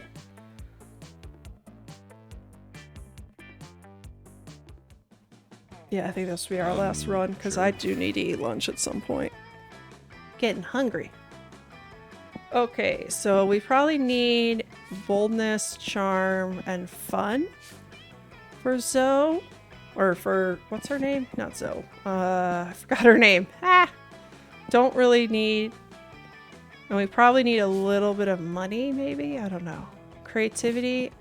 Let's go creativity. She might like that. I don't know. Let's go with fun. Half-hour rave. 300 people. We've done this. +2 fun. Polly and Liam, who are seen to be talking about some kind of flyer. The flyers for an upcoming music fest. Lollapalooza. So we agree on everything for Friday, right? Yeah, pretty much. And Saturday, we should totally go to Messier Chumps and imagine a fucking dragon. Sure, those bands are great. And then at 3 a.m., I want to check out that guy in the parking lot who just makes a cacophony for 2 hours. Ghosts are super into cacophonies, but at 3 a.m., I wanted to go to MC Griffin. Cool. I mean, it's a freaking Griffin that raps. It's the hottest shit right now, Liam. You know the hottest shit right now isn't the criteria I use to pick the artists I want to see, right? Yes. A Griffin that raps, Liam. There should be a better way to decide this other than repeating our choices in a loud, annoying tone. But I love the loud, annoying tone thing. I know, still. Go ahead, don't be shy. You might have the ultimate trick for how to choose the best schedule for this music festival. Get into as much Anahustaka as possible until some kind of spirit animal appears and shares its wisdom with you. Don't fight over this. The one who wins will get to see their artist live for an hour or two, but the one who loses will get to bitch about it until the end of time. I guess we'll do the spirit animal. Dangerously high amounts of Anahustaka? I don't know what this word is. You sure know how to charm a lady. That sounds problematic. Isn't it like cultural appropriation or something? Don't worry, Liam. If we acknowledge it as cultural appropriation, then it's not that bad. It's called lampshading. I do it all the time to avoid the guilt. Thank you for the raid, Sid! How was your stream? I hope you had fun. Hello! Thank you too. Sorry, I can't see. Hi, Moore! Thank you for the follow. This game is hilarious. I might actually have to, when I'm done with this path, go back to do Damien really fast because this has been the most absurd game I've ever played. It is so funny. Oh my god, I'm glad you guys are here. I'm glad, Sid. I'm glad it went well. Welcome to Monster Prom. We're dating monsters. Hi, Murray!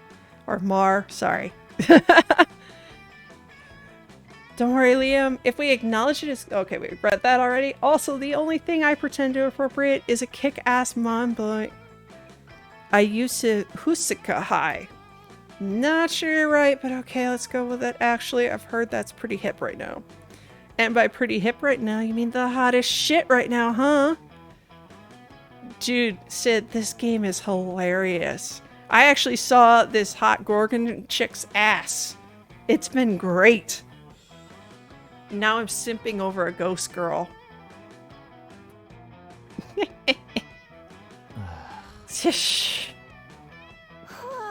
Oh, I love it. And I offered to join a... Oh, psychoactive drink. And I offered to join a demon's harem, so I'm pretty sure that means I'm a kindred now. You know, it happens. I wonder what spirit animal will reveal itself to us. A coyote with a deep voice, a turtle full of wisdom, a jellyfish that's super into breakdancing. I would pay to see that. That sounds awesome. Classic. I love the coyote one. He gives the best advice ever. Not bad. Well played, sir. You got Polina super hyped about this, and also she finds Cacophony super funny when she's high, so I have a strong hunch we'll be seeing my thing. By all means, feel free to join us. You seem pretty clever, and you also know how to manage our lovely, crazy, ghostly friend. You join them, and despite what you might have hoped for, it all happened off game. But it was pretty rad, and you know what? In the end, you got the jellyfish who was super into breakdancing. Game +2 fun, +2 creativity. I love it when they break the fourth wall. This is so funny. I love this game. It is so good. Sure. Alright. Yes, we get to meet Damien again. You arrive at your chosen... I love Damien. He is so funny. He's one of my favorites so far. You arrive at your chosen table to find Damien dejectedly hefting a ball of mashed potatoes. Oh, I've read this one. What do you have to get a food fight in this cafeteria? Honestly, don't know. If you try throwing potatoes at people and yelling food fight? Can't throw food because of my stupid ghost hands. There's got to be a way to provoke food war. We're not political. Your strength is hitting things. Unbelievably hot. That's it. We'll set the cafeteria on fire. Wait, no, that's not a solution. That's just arson. Why do I always jump straight to arson? I mean, why not? It's hard to watch them struggle through this by themselves, so you step in with an idea of your own. Hey, Polly, you know how the Greeks fought a whole war over Helen of Troy's face? We just need to get you kidnapped by Trojans. I like where your hair is, or your head is, but I'm not super into being kidnapped and shit. What if we just skip some steps with some good old flashing? She's gonna flash them! Polly floats up onto the table and, in a practice motion, whips her top off. To the victor! This is a high school cafeteria. Polly's rash action upsets the rolling cauldron of hormones, sets it on fire, and tap dances on the ruins. This is so fucking funny. Soon the air is thick with sausage and gravy. Potato crisps fly everywhere like flavored shrapnel. Polly puts her shirt back on now that everyone's too busy fighting to remember what they're fighting about. Looks like mine really were the tits that launched 1,000 chips. Hi, Bogcat! Mint! Hi, how are you, Minty? I hope you've had a good day. The view you just got makes that pun worth it. Oh, this game was so good. So good. Sure. Sure. Let's see. We're very fun. We definitely need some charm. So, we're gonna go get some charm. Damn, I'm hot. Everything seems lost, but you deliver an inspirational speech that fuels your team's spirit. clearly a natural born leader. +2 charm. Scott and Polly pull you aside, one of them holding each of your arms. Whatever's going on, it's serious. We need your help, bro. The midterm for AP jump scares is coming up tomorrow and we're so unprepared. We tried everything we could think of to get ready. I rolled up the textbook and smoked it.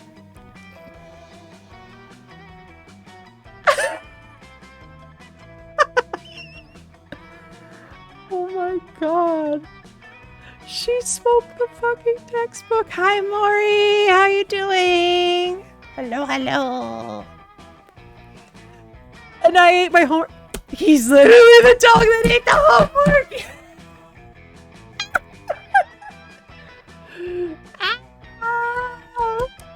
That's so good. But nothing worked. We've only got one option left. We gotta cheat, bro. We just need to figure out how to do it without messing with the teacher. Or messing with the teacher. Either way, if you can help us, we'd be super grateful. That's all the incentive you need. You hook them up with your ultimate cheating technique. Just take the test like normal, then use this time machine to go back and change your answers. Write all the answers on the teacher's face. He'll never see them there. Actually, I love that. I don't think it will work, but I love it. Aww. Yeah, that's why we were asking you to help us cheat. Aww. So we could sneak into our teacher's house and tattoo them on his face? That's like more work than just learning the answers. Yeah. And what about for the next test? Are we supposed to tattoo over our answers from last time? Bro, I'm not like a plan master or anything, but your plan has some serious problems. It's like I always say, Scott, face tattoos are for fun, not for cheating on midterms. The way Polly and Scott are looking at you now, they might be contemplating giving you a fun face tattoo. You flee to safety and lose 2 creatine. 1 smarts. I mean, I'm not trying to be smart this run.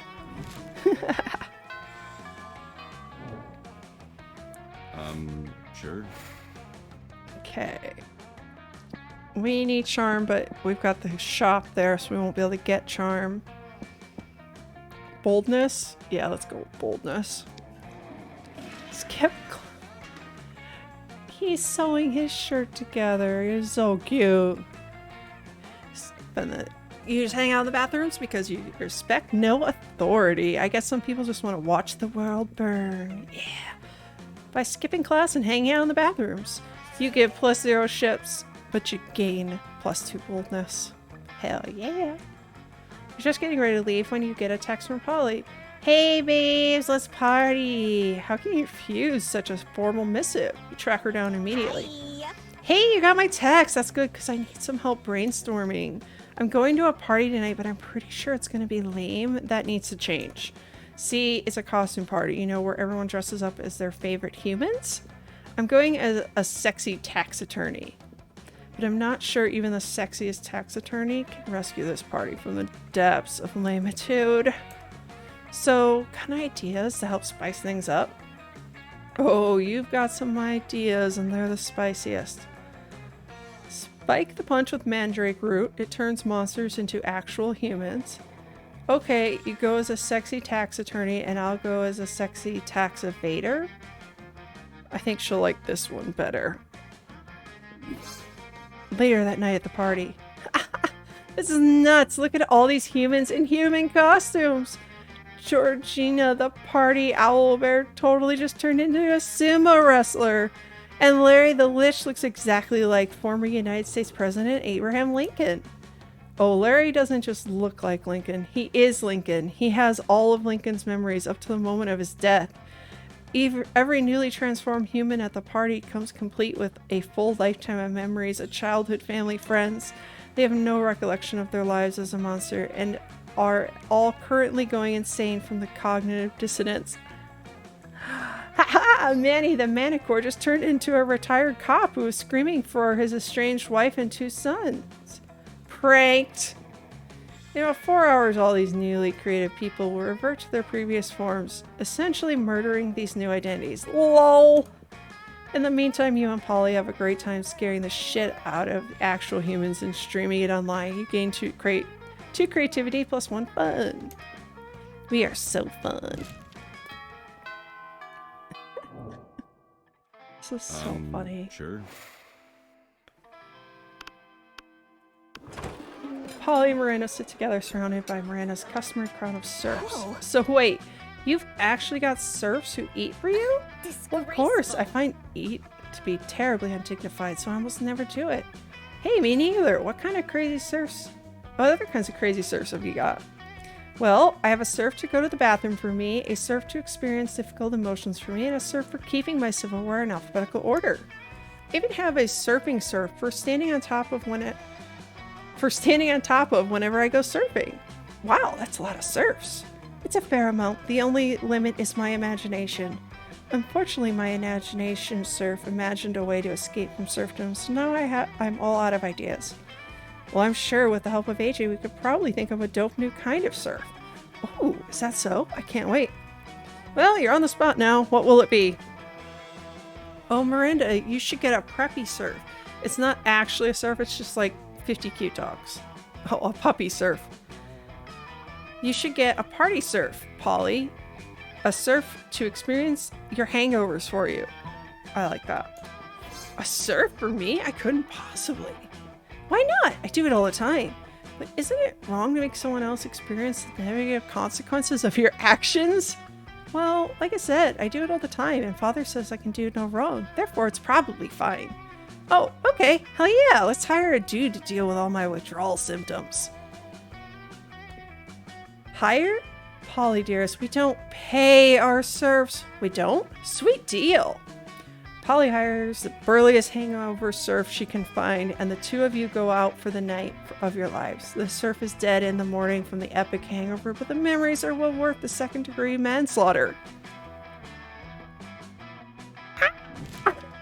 We killed a man! This game is so fucking funny. Sure. Alright, we gotta go earn some money because we're gonna have to buy cocaine, apparently. Because we can buy cocaine in this game! Hi, Maury! Oh wait, did I already say hi to you, Maury? I don't know. I don't remember. If I didn't, hi! If I did, don't worry about it. Don't worry about it. You saw nothing. Oh, who cares? I am always right. Ah! We're gonna manage our start kicker. You see lots of people. You gain 100,000 money, but almost all of it is spent, plus 2 money. Suddenly, you see Polly vomit ectoplasm all over her cell phone. You rush to help her. Ugh, I just got my 97th hey as an opening line on a hoarding dating app TM.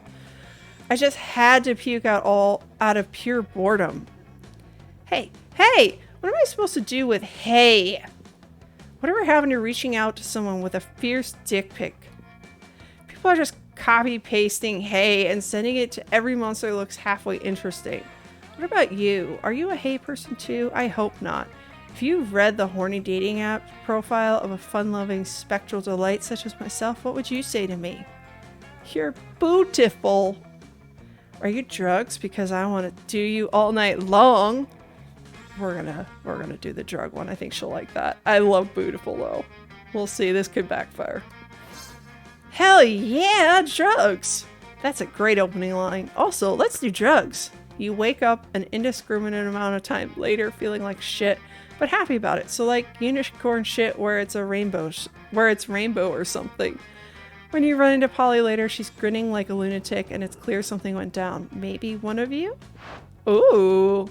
Hey there, cutie patootie. I had the best time the other night. We should really do all this again sometime. And I mean all of it. Even the zoo animal style stuff. Whoa! You left a couple of things at my place. I put them outside your locker. With that, Polly disappears, leaving you to wonder exactly what transpired between you and what article of clothing you left behind. But when you open the box marked AJ, all you see are a pair of handcuffs and the last surviving Bresky pigeon. Neither of those things are yours, but you would hate for Polly to think you're lame. Apparently when she said zoo animal stuff, she meant stealing a bird. So it seems like maybe you guys didn't so much have sex, but she clearly wants to spend more time with you, so hell yeah! You go home with a huge grin, a new pair of handcuffs, and the last surviving... Whoops! What was that? What was the last surviving Bresky pigeon? You should be more careful with your belongings. Okay. Irrelevant, you gain Polly's admiration plus 2 charm, 1 fun. Sweet! We're doing really good this run.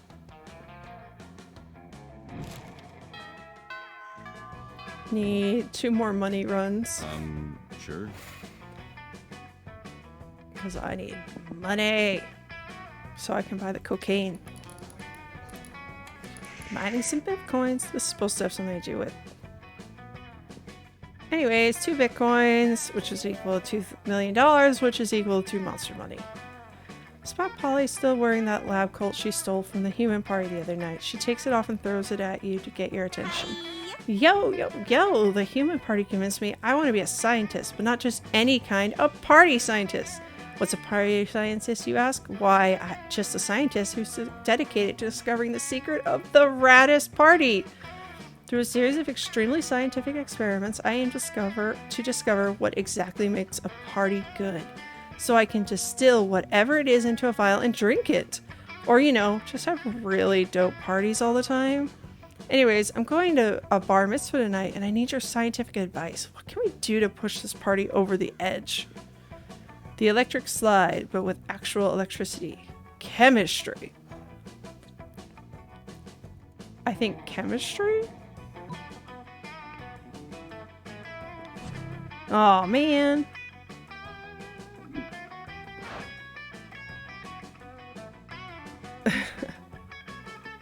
Hey, why is everyone asleep? What the hell? I thought you said chemistry was the key to a rad party. I've been teaching these guys chemistry for 4 hours and nobody seems to have any fun at all. What? Were you using chemistry to mean drugs? Like the only thing you can make with chemistry is drugs? Ugh. This anti-science mindset is exactly why we need more women in STEM. Polly goes home to her chemistry lab where she synthesizes a ton of drugs, totally missing the irony. She shares none with you. You lose 2 fun and 1 smarts. Oh my gosh! What the heck, girl? What the heck? Sure.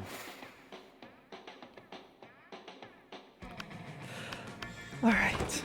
When you arrive at the table, you find that Polly and Liam aren't eating, they're just taking pictures of their food. Hey, boo. Welcome to the do not eat, so we just take dope food pic zone, baby.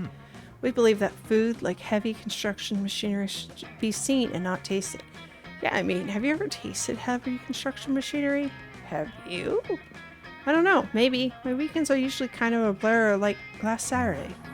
There will be plenty of time to chronicle your sexploits later, Polly. Right now, we need to focus on these food pics. While Liam and Polly are busy bantering, you are busily arranging a dope food pic of your own. And now to complete your masterpiece.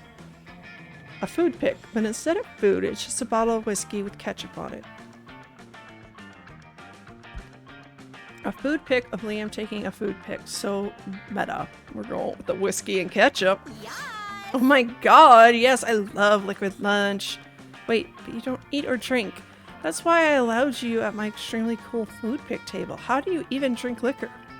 Duh, I make an alive person drink it and then I possess them and suck their drunkenness out of them, obviously.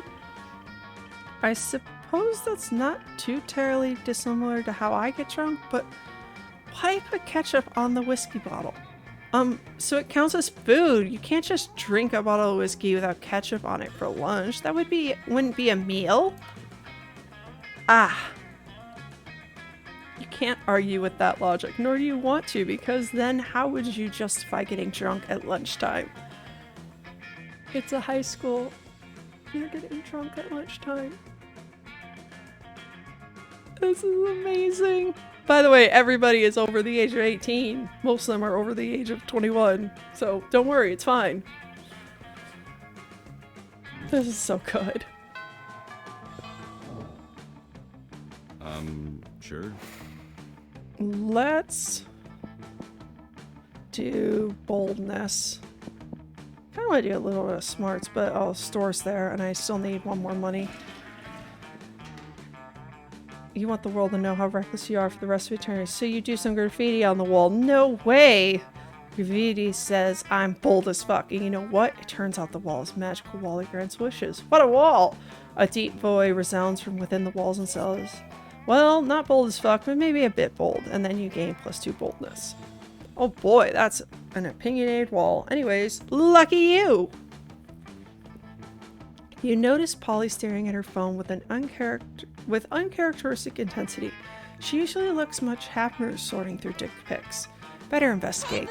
Oh hey boo! I'm just checking out information on possible afterlives. Like, I'm gonna spend my time as a high school student for all eternity. Who does that? I've collected some pamphlets from various afterlives and I'm looking into the pros and cons of each option. It's just such a big decision, you know? I mean, this could affect the rest of my afterlife. Do you know anyone who went to any of these afterlives? Which afterlife are you into? A soft enveloping cloud in the sky made of hundreds of adorable, fluffy, precious, tiny, perfect kittens. Nothingness. I guess we'll go with the kittens? They kind of all suck. Yes. Oh my god, yes! Well, it's yes, the master yes, possible, the yeses. It's amazing because you know what the biggest complaint about kittens is? That they're perfect, adorable balls of fluffy cuteness armed with tiny knives on their paws, which they have no problem jabbing into people with absolutely no notice. You know who can't feel the pain of tiny kitten claws?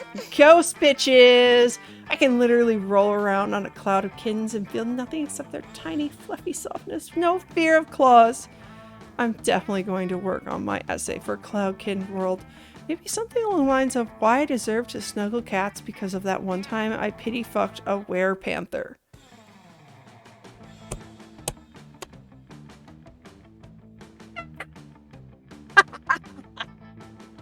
Maybe I can get you to write my letter of recommendation?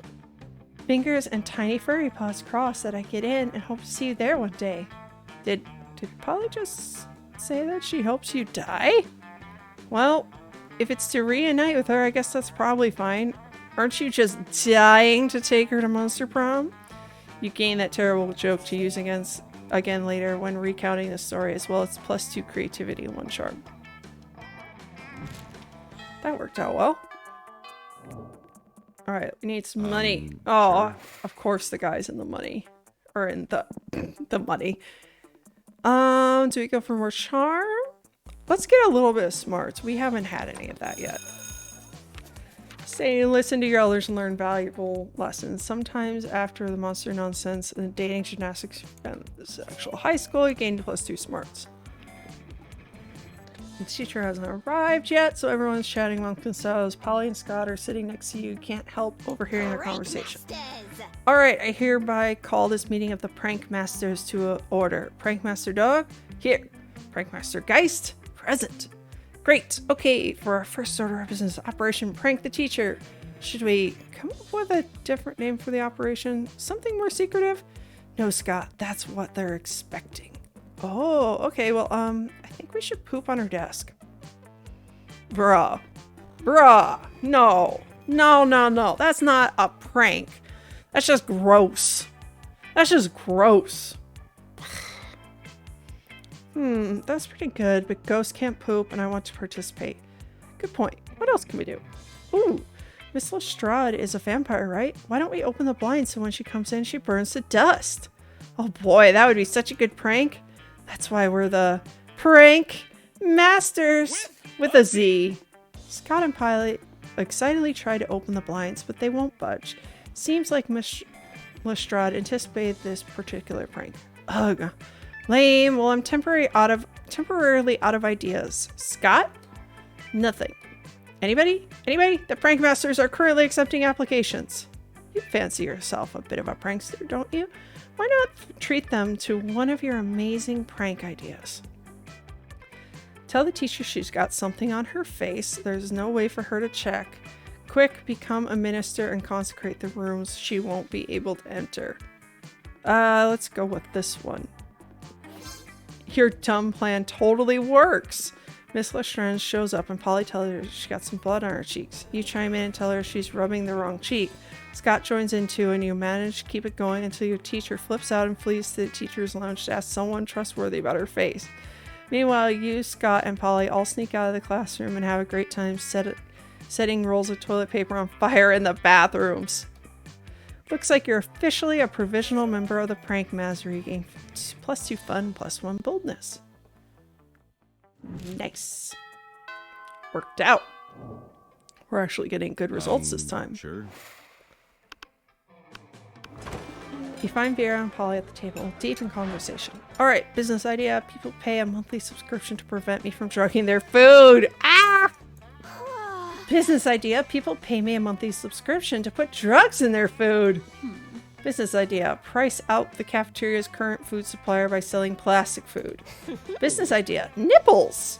Just nipples? Yeah. Okay. Wait. Business idea. Use clever marketing and food science to create a perfect new diet craze and sell it for an insane profit. That's actually a really good idea. Better than nipples? Yes. We just need to figure out what our new diet product will be. Tapeworms. They're gluten-free, dairy-free, 100% organic, and you can get them for free from sick cows. Meth. It's what's for lunch. We'll go with Polly's thing, though the tapeworms is a good idea. Yeah, you know, I was just contemplating the other day that I made way more meth than I can ever do myself. The profit margin will be incredible. The problem is the name. Meth is really